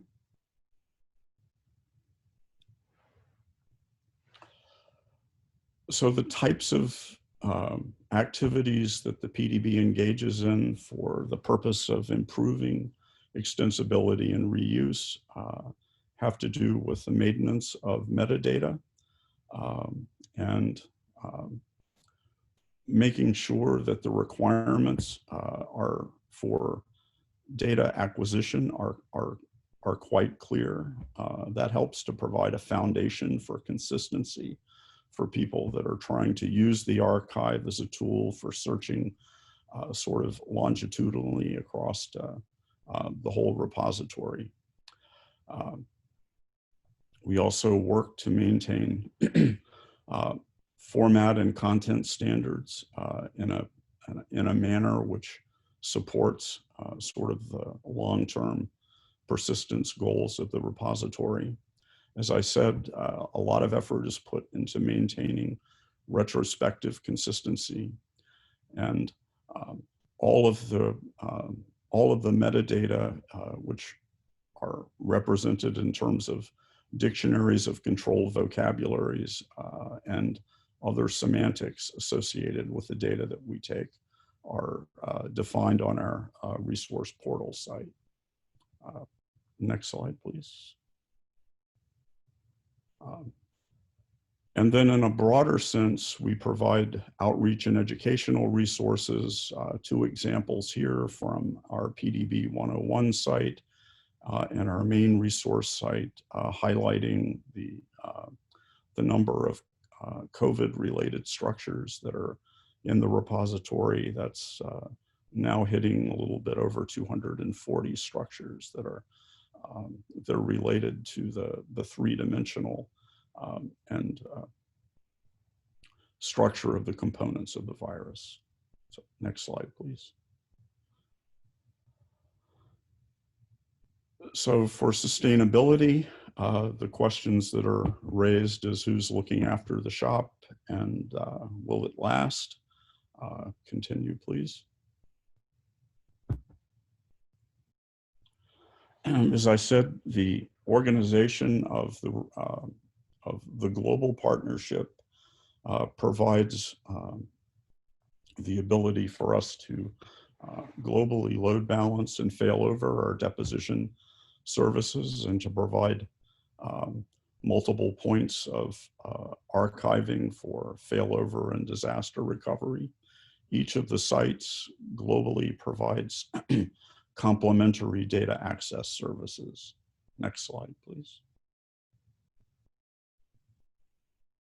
In terms of continuity, the PDB's had a pretty good track record of maintaining funding in the US for over 40 years.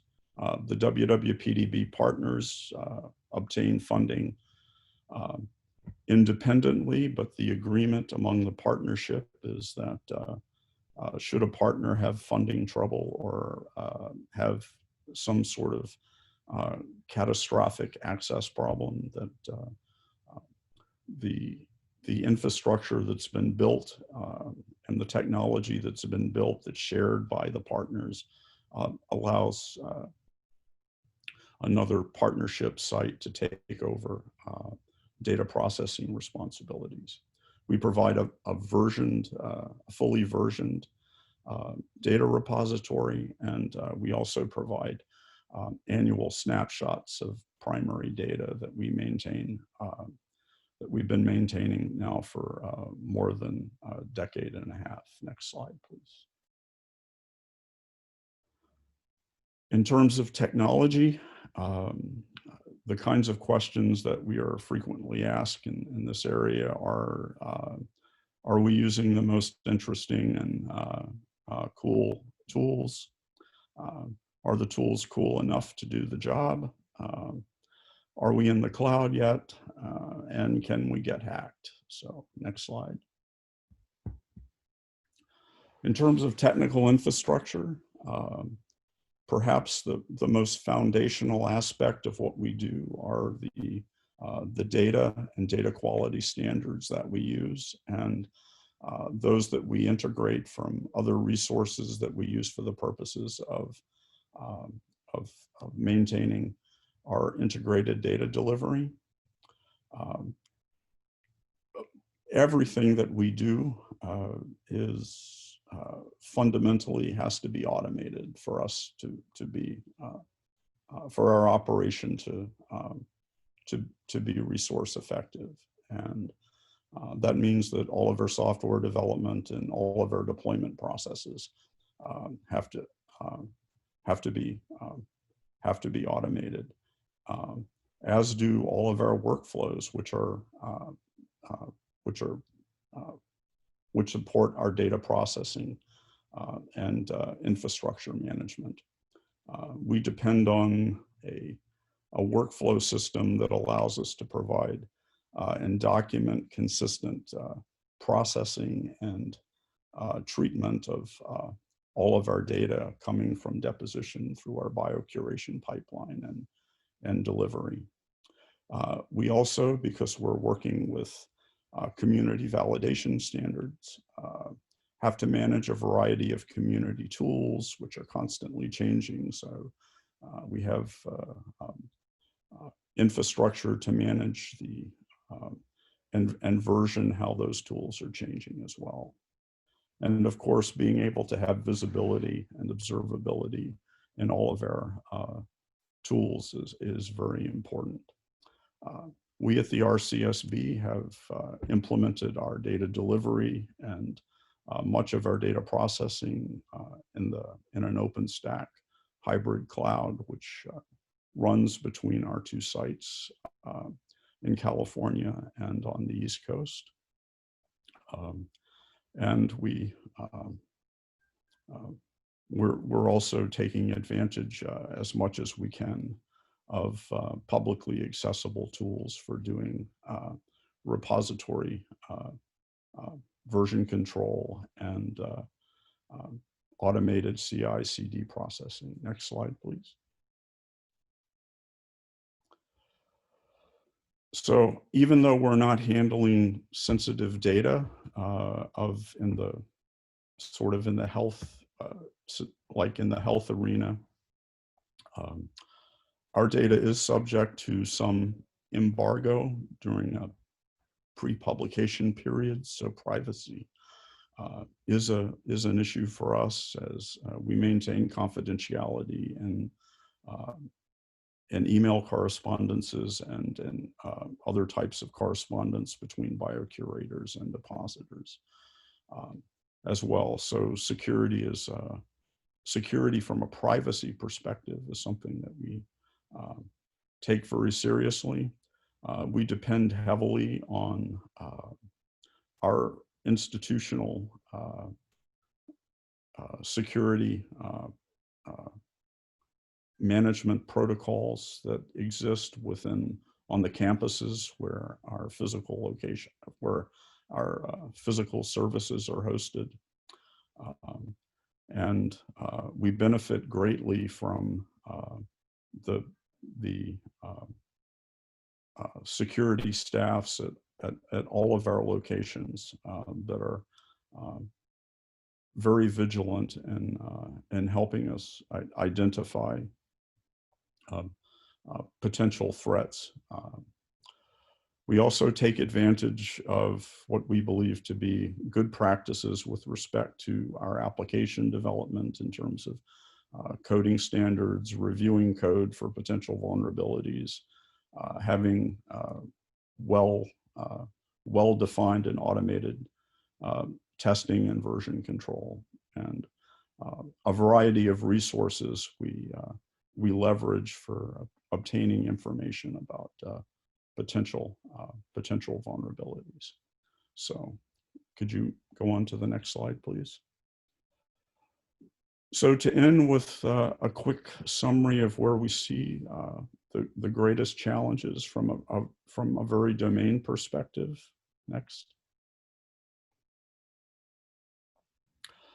It turns out that FAIR and FACT, looked at from a proteomic perspective, are common sequence patterns that you can find in a variety of human genes. So we feel like FAIR and FACT are pretty well handled in the human proteome. But finally, next slide. It turns out that only trust without the U is common in human genes. And I think that's an indication that of all of the trust principles, it's perhaps the user focus that requires the most attention and the hardest work. And it's certainly been the area that we invest perhaps the lion's share of our effort in working to improve. So finally, I'd like to acknowledge in the image here all the people that do the hard work at the PDB, which are all working virtually, and Zoom is our way of life these days. PDB is also very grateful for the funding that it receives from the National Science Foundation, the divisions of NIH, and the Department of Energy. So thank you very much. Well, that's great. Thanks, John. It's nice to get that detailed view of a long-term and very important data repository in our ecosystem. And I love that last example of extraction from the trust and fair and fact. I think that kind of drives home maybe where we need to put some of our attention. So I'm going to shorten my talk a little bit to make sure we have a good block of time for the panel. So if you want to go ahead to the first slide, please, Robin.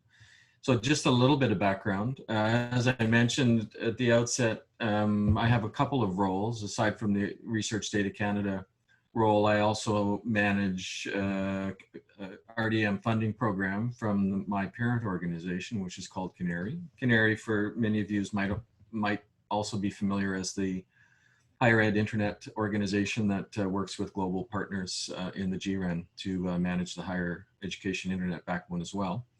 So we launched the RDM funding program in 2018 after community consultation, which identified kind of 8 key gaps or opportunities, which we asked applicants to address. And applicants also had to indicate how they would integrate or adhere to both the FAIR principles and this concept that has emerged in Canada for something called the National Data Services Framework, which I'll mention again briefly.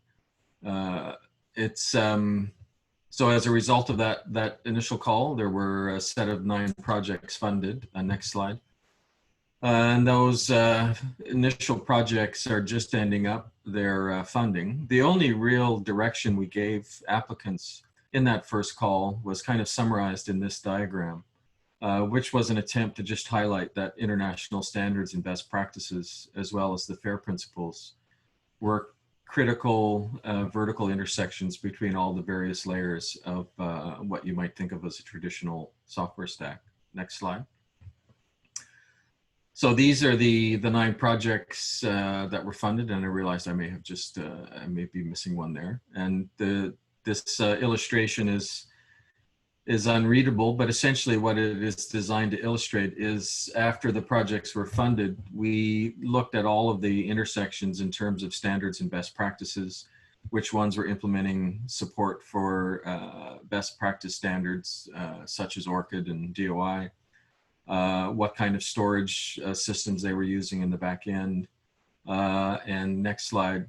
The other detail that we tried to pull out was we ranked them in terms of their support for the FAIR principles. So when we mapped the 9 projects after the funding notifications went out, we gave a ranking as to whether or not they were more supporting the findability aspect or accessibility, interoperability, or reusability, or all 4.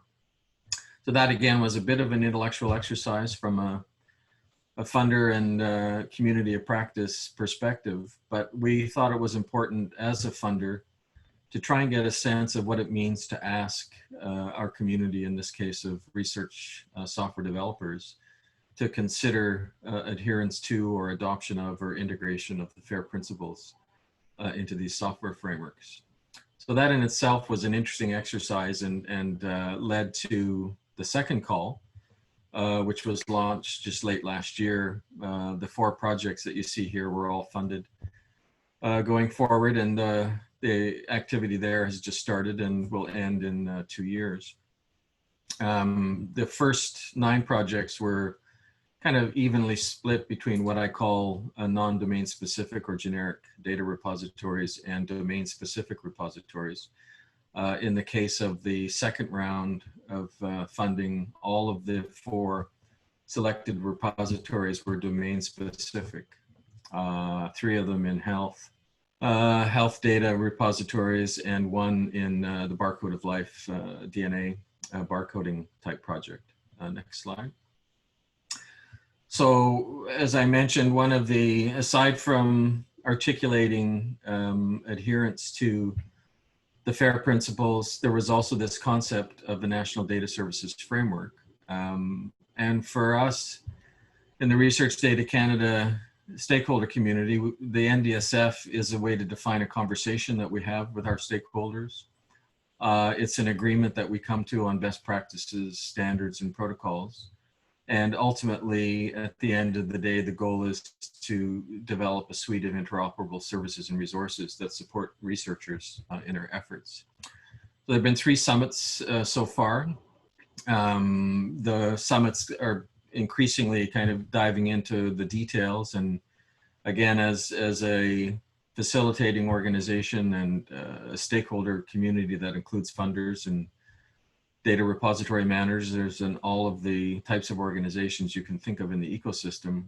Our goal is not to direct, but to facilitate the conversation. So with that kind of high level facilitation and the intersections with the funding programs of Canary and other funders, the current efforts are intended to emerge with the development more recently of a new organization in the Canadian ecosystem, which currently is called NDRIO, which stands for New DRI Organization, because it is very new and has not yet hired a CEO and designated a name for the organization. But that all of the efforts that have been undertaken by Canary and RDC and other Canadian organizations are kind of merging into this effort under this new national organization. Next slide. So all of these, so the call 1 and call 2 was again built on that first call that asked for people to support core functions, the FAIR principles, and the National Data Services Framework. But call 2 added the requirement that there had to be the integration or development or enhancement of interoperability between previously disparate or separate research software platforms and or data repositories, and using common standards agreed to by the broader ecosystem. So you can see that there was, at least in our framing of it in terms of the funding in the national context, the goal was to see an evolution into a federation of research data management services at the national level. And again, with that call to emphasis on integration and interoperability was the key development. Next slide. So our goal now, and I was very pleased, I've been following along with the development of the trust principles since its inception and since the authors and their colleagues started creating the original trust document. So I was quite excited about how that would lend itself to the evolution of this funding framework and the synergies that we're working towards in the Canadian context, which of course are very strongly linked to the efforts in the international community. So we're working, there's a Portage is a national research data management organization that comes from our university academic library community. And it's now kind of working directly with NDRIO and a number of stakeholders under the context of a data repositories expert group. And that group is working on a multi-stakeholder proposal to hopefully define a call for support and funding that will hopefully go forward later this year to see the evolution of the support for, in particular, data repositories in the Canadian space, both in terms of looking at Core Trust Seal certification as a kind of a key next step, and how a funding and support mechanism could intersect directly with the basic principles under the trust principles. So it's very timely for us, and a lot of interest from other national research infrastructure funders who are continually investing in the development and enhancement of research infrastructures. So things like the FAIR principles and now the trust principles, I think, are a critical addition to the conversation. And as one of our attendees commented earlier in the Q&A, these types of principles are very important for organizations like funders to help define programs and to best intersect with what the community is doing. So we look forward to carrying that forward and doing more along these ways, along these lines, and continuing to work with our international colleagues as well. So that's a very quick summary of where we are in the Canadian context. And happy to respond to questions under the panel context. So what I'll do now is introduce our panel moderator. Dr. Mustafa Mokrane is the policy advisor and project manager at DANS, which of course is with his colleague Ingrid Dillo, who spoke earlier. And he also co-leads the Fair is Fair project at DANS and is also a member of the Core Trust Seal board. So I'm going to let Mustafa introduce the panel, and there are a few questions that we'll provide to the panelists for the conversation before our final wrap-up session. Mustafa. Thank you, Mark. Can you hear me all right? Yep. Yeah, I changed hardware in the meantime, so just wanted to double check. Thanks for the introduction, and I'm really honored to moderate this panel. We have a number of panelists listed on the slide you can see on the screen. I would like to invite the panelists to share their videos with the participants, if you have not yet done so. Thank you. So we have today 5 panelists representing different stakeholders involved in the context of the trust principles. So we have first Robert Downs, who is one of the authors. Robert Down is Senior Digital Archivist and acting as Head of Cyber Infrastructures and Informatics Research and Development at CVIN, the Center for International Earth Science Information Network at Columbia University. He's also a member of the Core Trust Seal board.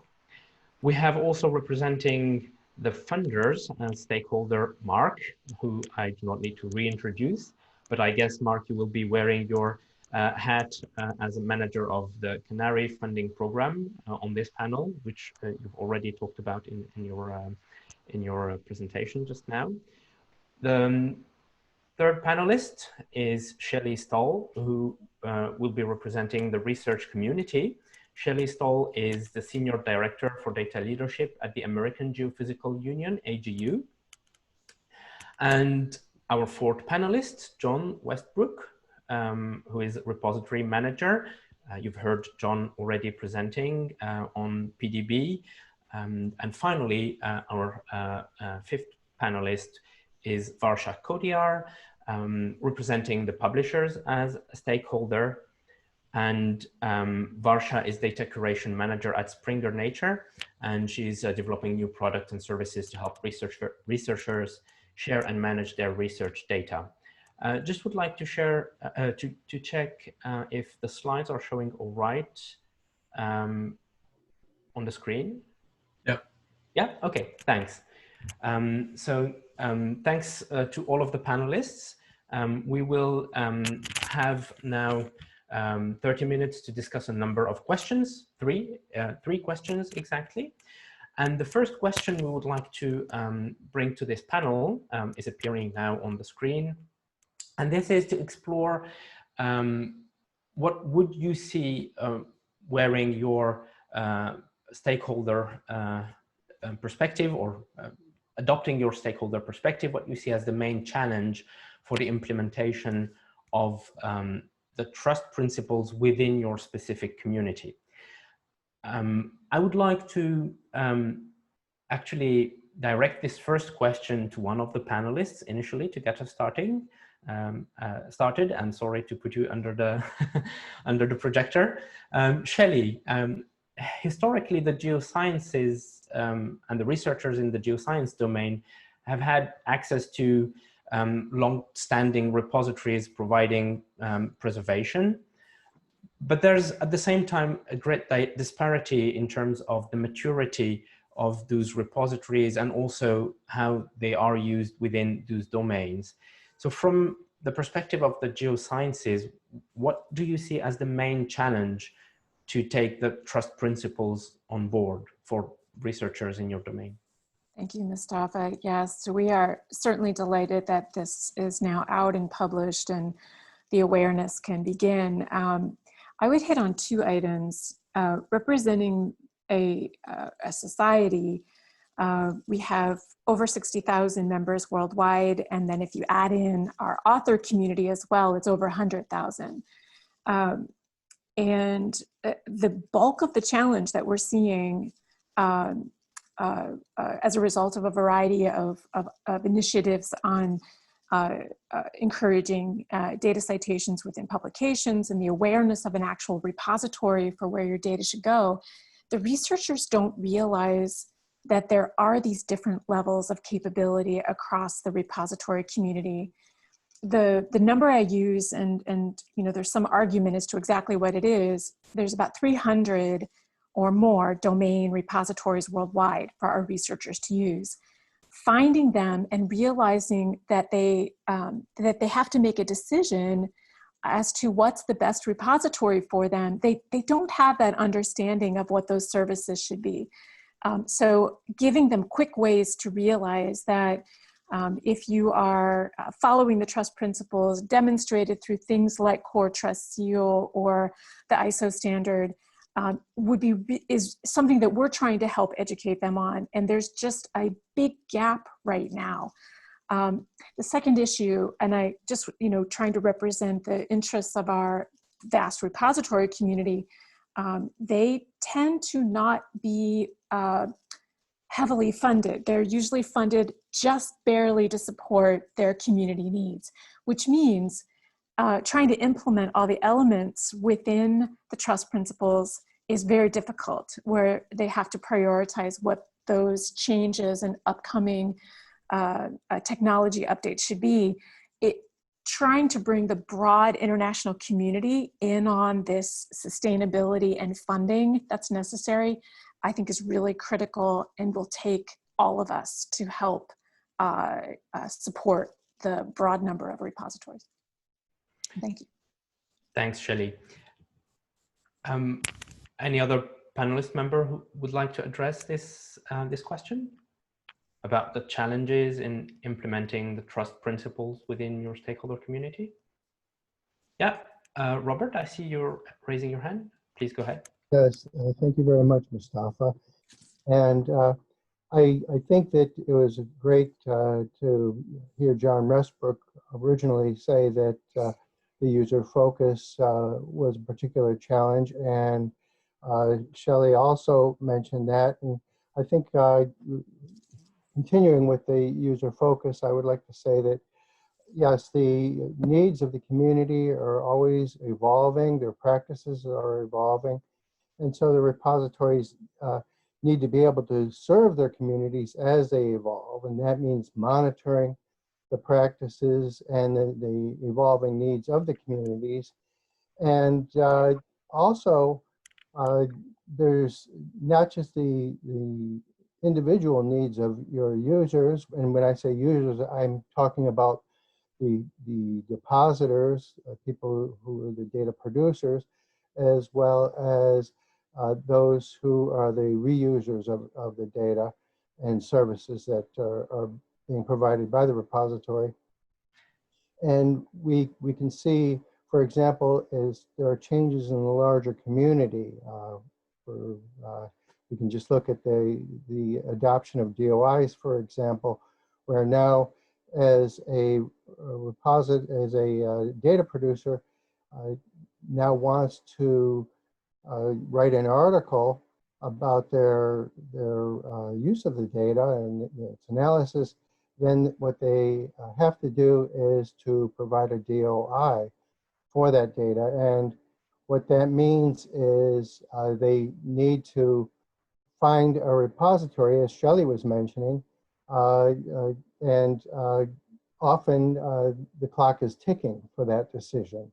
That is, they're trying to get their paper out. They want to be the first ones who bring their results to the public, and they want to get their paper reviewed and published right away. And so they might be looking quickly to find a particular repository. And that's great that they're doing that. We certainly want to see all the data being represented persistently so that people can use it. But in the heat of the decision making, a particular data producer might not take the time needed to find the repository that's ideal for their community. And if you look at the individual repositories, many of them that are domain specific are very selective. And so for them to make a decision, for the repository to make a decision about a particular data product is also time consuming. So you have these opposing forces working where everybody is trying to meet their own needs.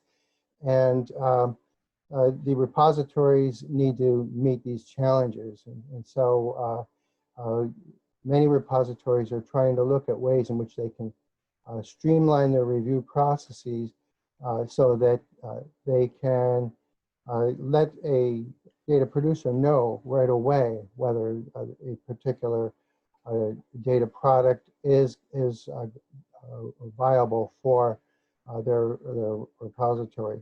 And I'd like to quickly mention also, though, that sustainability also is a challenge, and there,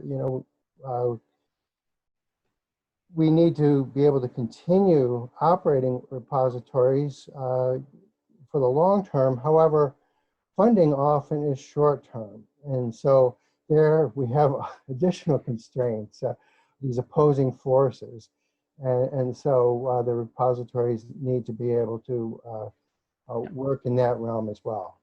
I'll stop you there, Robert. Otherwise, you will say everything is a challenge. And I don't want to get that message across. I see John raising his hand. And actually, I wanted to ask you, John, just reacting on the sustainability aspect Robert just mentioned here. In the life sciences domain, researchers also have a long tradition for sharing and preserving data, and many databases, as they are often called in life sciences, are available. But it is not uncommon for those databases and repositories to disappear all of a sudden because of funding cuts.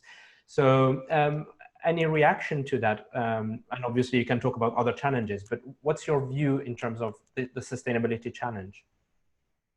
Yes, the funding situation is a zero-sum game, and there's only so much money to go around, and it has to be shared between infrastructure and basic and applied research in our domain. And that means that it's always a challenge for infrastructure providers, which would be core repositories, to maintain funding.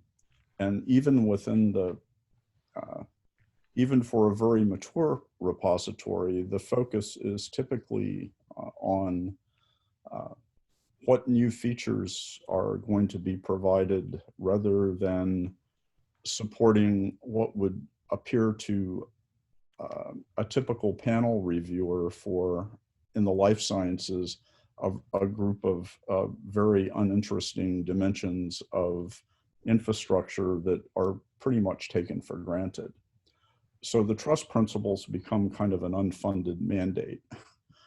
Everyone expects you to be trustworthy or to apply good data management principles and exhibit all the principles that are manifest in trust, but they're more interested in whether or not you can solve their more pressing biological or structural biological problem. So the problem that we face and that many in this area face is an attitudinal adjustment on the part of how programs are designed to support archival resources, where there isn't a penalty for focusing on trust-related issues in a proposal, and that those are viewed at the same level of interest and enthusiasm as more, perhaps scientifically interesting dimensions of a project. Yeah, So and that's Dawe might want to comment on some changes in NIH with respect to their funding and program model, but this is historically and continues to be a big issue. Yeah, absolutely, John. Raising the profile of preservation is key in this discussion. Varsha, I think you raised your hand. Would you like to maybe briefly come into on this question? Yeah, sure. So thinking about the viewpoint of a publisher, I think having that independent verification of saying that this repository is trusted and this repository is not, therefore as a publisher we can then work with a particular repository that's well known in its community, that's definitely a challenge. Who should be responsible for carrying out that verification? And then once that verification has been carried out, how is that then communicated to all of the stakeholders, including publishers? I think that is definitely something that I see as a challenge. Thanks, Varsha. And actually, as I have you here, I'll ask you first the second question, which I hope can appear on the screen. Yeah, great. So here we would like to see what you consider as a potential sign of success for the trust principle and a positive impact of these trust principles in the short term and longer term, again, within your own stakeholder community. So Varsha, since you were just talking, I would like to direct this question to you as a representative of the publishers. You recognize that there is a need to preserve data underlying scientific publications for the long term and supporting publication. And as you just said, recommending the use, for example, of trustworthy data repositories. So what do you see the trust principles can here bring into your stakeholder community, and what would be a success, a sign of success and impact? So I think short-term impact would be that there is a list, or there is a unified group of repositories that are generally well regarded as being trustworthy, that are of use to all publishers across all fields. So that would be kind of my short-term view of success, that there's a single place where for both repositories to go in order to be accredited, and also a single place for publishers to go in order to find a repository that they can then work with, that they know is safe for their authors to use. So that would be a short term. Longer term, I think it's the bigger picture. It's that authors are willing to share data and they know where to put their data. So the bigger picture would be that we just see more and more papers that have got their data sets that underlie their their conclusions that they're drawing in these trustworthy repositories. So that would be the bigger picture, and that is the long-term goal, certainly from the publisher community. Thanks, Varsha. What about other panelists who would like to address this question of a sign of success and short-term impact, long-term impact? Yeah, maybe just to jump in quickly, Mustafa, and to come back, build on Varsha's comment, but also to come back to the earlier comments. For me, a key interest in the funder context is to address this issue that right now we really only have an innovation funding pipeline, where repository managers are vying for the same funds that the folks that are discovering the medicines and doing the research, which is just unsustainable. And I'm not saying funders should always be the ones to fund the long-term elements such as the data repositories, but I would like to see in the funder community the emergence of, whether we call it a sustainability funding pipeline or let's call it a trust funding pipeline, where these infrastructure providers can, rather than try to think of what is innovative and cool, to use John's term, that would help them get funding through the traditional pipeline, that it's more what's needed to maintain sustainability and make sure that these key data repositories are maintained in the long term. So for me, that would be a good sign of success if we could do that. And are you saying also that this is, for you, also the main challenge for the funders? Oh, it's a huge The challenge. first question. Yeah, we've seen it in the transition that funders have made to funding COVID-19 rapid response applications for funding. And, you know, there's an interesting article out of the STAT community about the waste in terms of funding all going to very similar projects in terms of COVID-19 research. And what we need to do is have I think a division of concern in the funder community to make sure that we're sustaining as well as innovating, because without that, the sustaining element, then the innovation, as we all well know, is not going to continue. Yeah, absolutely. Preservation should be a first-class citizen, right? I think, Robert, you raised your hand, but please be brief. We have one more question to address. Sure, yes. It would be great if we could see over time the use of data. So in the future, it would be great to be able to see the use of today's data, and so that we would know that success has occurred. Also, it would be great to see sharing of resources between repositories in technology and skills, so that we can all learn from each other and together. Thanks, Robert. I think, John, you raised your hand as well, or am I? Sure. Yeah. I'd just like to amplify on from the perspective of impact that it would be wonderful if a more detailed understanding of trust principles helps people differentiate between sort of a highly curated archive and an archive which is essentially just I don't mean this to be detrimental, but a data dump which has a DOI assigned to a data set which is uncurated and which is very difficult to reuse. And a keener appreciation of that differentiation by the broader community, I think, would be. But John, a data dump is still better than a USB stick or a hard drive in a lab. But I fully agree with what you just said. I think, Shelley, maybe you want to react here on the question quickly? Yes, thank you.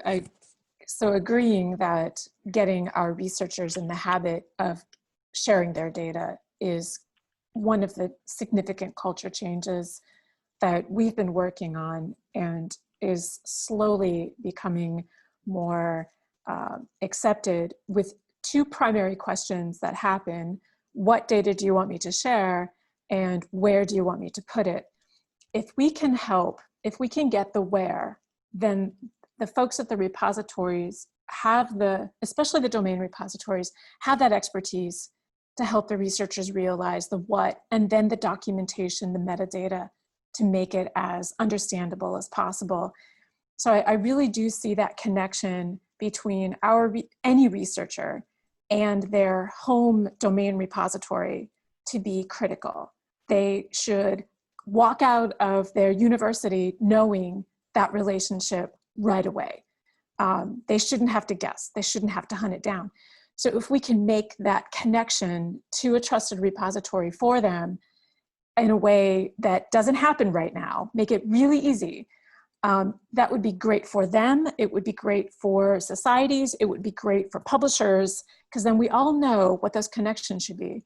And rolling back to that use case on the COVID data, how in the world are we using these websites of unvalidated, unsubstantiated, no scientific background, no scientific reference, and treating a population of billions? How did that happen? And can we somehow put an expectation of scientific data being a trusted repository as a front gate? You know, you cannot make a decision on 7 billion plus people without substantiated through a trusted repository with scientific rigor. I'm shocked by that use case. Of course we know it, but hearing it again is just so disturbing. Thanks, Shelley. So sign of success would be to improve that connection between researchers and their trustworthy data repositories within their domain. And I think you're saying the trust principles can help in that, right? Yes. Thanks very much. let's move to the last question. We're running out of time. So the third question, which you are seeing now on your screen. So for here, we would like to basically look into what we can do as a community, and each of you representing part of that community to help the trust principles succeed. So it's an open question, and I hope all of you have an idea of something that you can do within your community that would make the trust principles more impactful. Who would like to start? Go ahead, Robert. Robert, you're muted. Oh, yes, yeah. thank you very much, Mustafa. So one thing that we can look at, and I guess it builds on my previous comment about sharing resources. If the community can share their resources and, for example, develop open source technologies that they can share with others, other repositories, then the repository community can adopt such resources and build on such resources to improve them. But this not only takes the efforts of the repository developers, but I think the funders have a hand in this as well. They need to encourage such development and adoption so that the community can work together on this. Thanks, Robert. Sharing is key, absolutely. Yeah, John, please go ahead. So I think education is a very key aspect here, and I think organizing a symposium like this, participating in organizations like RDC and RDA, supporting the Core Trust Seal certification process, as a reviewer, volunteering effort there, all of that are ways that can have a significant impact and advance the cause here. But I think bringing the word through the vehicles like this meeting today is, I think, critical within professional and scientific research associations will be very valuable in helping raise awareness. Thanks, John. So sharing of resources, education, anyone else who would like to come up with some? Yeah, please, Varsha. So I totally agree with the education point there. It's about sharing best practice. So it's also, you know, some repositories will already be in a position where they can implement or consider themselves having implemented most of the trust principles. It's then making sure that those good practices are shared with new and upcoming repositories, and repositories that want to improve what they do. And that is often quite difficult to find. So one of my roles at Springer Nature is to maintain our recommended repository list, and I often work with repositories to figure out what they need to do in order to improve their service such that we can then work with them. And it's actually quite difficult to find resources to point them to. You know, this is a good example of a dataset landing page. These are the kind of data licenses you maybe need to think about offering. And once we've got, which is why I'm really excited about the trust principles, because it just provides a framework by which it helps repository managers to understand what they need to do to improve their resources. So I think, you know, as John said, education is really important. Events like today are really important, and just providing that guidance in a way that is easy to digest for a repository manager who is often, you know, almost running the repository as a sideline to their main research activity, and that's often what we see as well. So providing resources that are easy to digest, I would say, is a really important part of this. Thanks, Varsha. I note the word easy in your comment here. and I think that's really telling, because the trust principles also have this approach of trying to make these things easy also to communicate and to understand. Thanks very much, Varsha. Mark, Shelley? Maybe Shelley? Yeah, go ahead. I could definitely jump on there. So making sure that our research community realizes the value of those resources that they can find at domain repositories. We run into a lot of researchers that they're doing amazing science. They have these unique data sets, and they think that by sharing them on a website that has decent metadata, pretty good, but it doesn't come to the, it doesn't provide the preservation necessary. There's not a DOI. We're not connecting to ORCID. The machine readability is not there. If through what John said about education, we could also target our researchers and the funders who are setting the requirements for how that data should be handled. If we could all be in concert on what we're saying, such that it's the same, that you want to head towards a trusted repository, don't put your data on your own personal website. We're doing this for preservation, and, you know, thinking about the world heritage of Earth's phenomena and the types of research that could possibly happen if all of that data could be found easily. I mean, the types of innovation, I think our infrastructure feeds our innovation. It's probably two different types of data investment or money investment. Yeah, see, data investment, it's both. I do think that that would be incredibly useful. So the education for both researchers and funders to push them towards trusted repositories, and then we need to make sure we're funding our repositories to be living up to the trust principles. Thanks, Shelley. Mark, would you like to comment maybe here on what funders maybe can do to help trust principles succeed? What kind of investments, talking about data investments? Well, I can certainly, I'm mindful of the fact that we're probably going to get people dropping off since we're coming up to the end of our session. So I'll maybe do some closing remarks, but do you want to have any other final comments, Mustafa? No, I think I'll hand it over to you for the final question, and then you can give the final closing comments. Okay. Thanks. Thanks, everyone. And yeah, indeed, that's my main, I have two kind of main points. One, of course, is thanks for everybody. The one thing about the trust community and the colleagues who participated, not just as speakers, but attendees in today's mini symposium, I think is a good indication of how strong the commitment is within this community to continue to build these trusted infrastructures and the resources that are needed to galvanize the community and continue the good work that we see in long-standing systems like the PDB.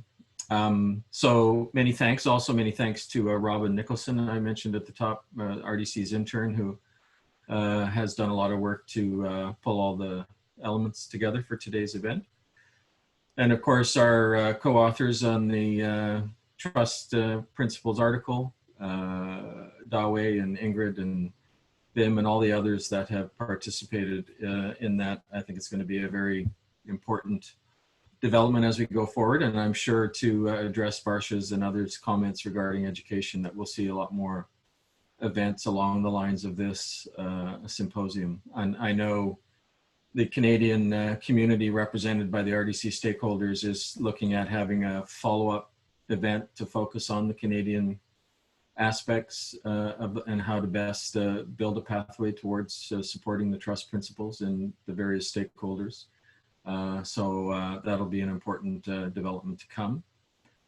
Yeah, I guess that's it. It's a beautiful day here in Prince Edward Island. So hopefully all of you either are going into a nice quiet evening or the start of a busy but nice day. As I said at the top of the session, we've been recording the full audio and slide presentation, so we'll make that available through RDC's and RDA and WDS sites shortly.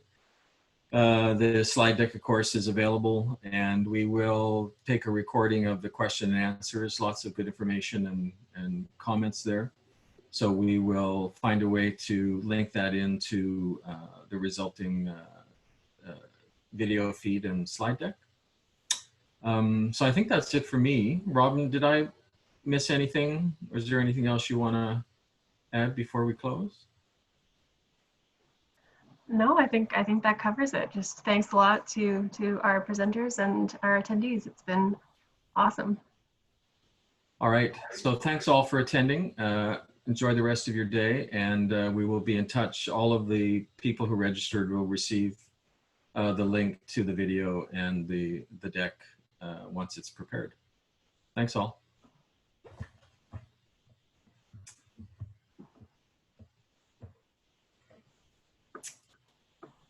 Robin, do you want to stop the recording and maybe just hang on for a sec so we can make sure we're getting the transcript?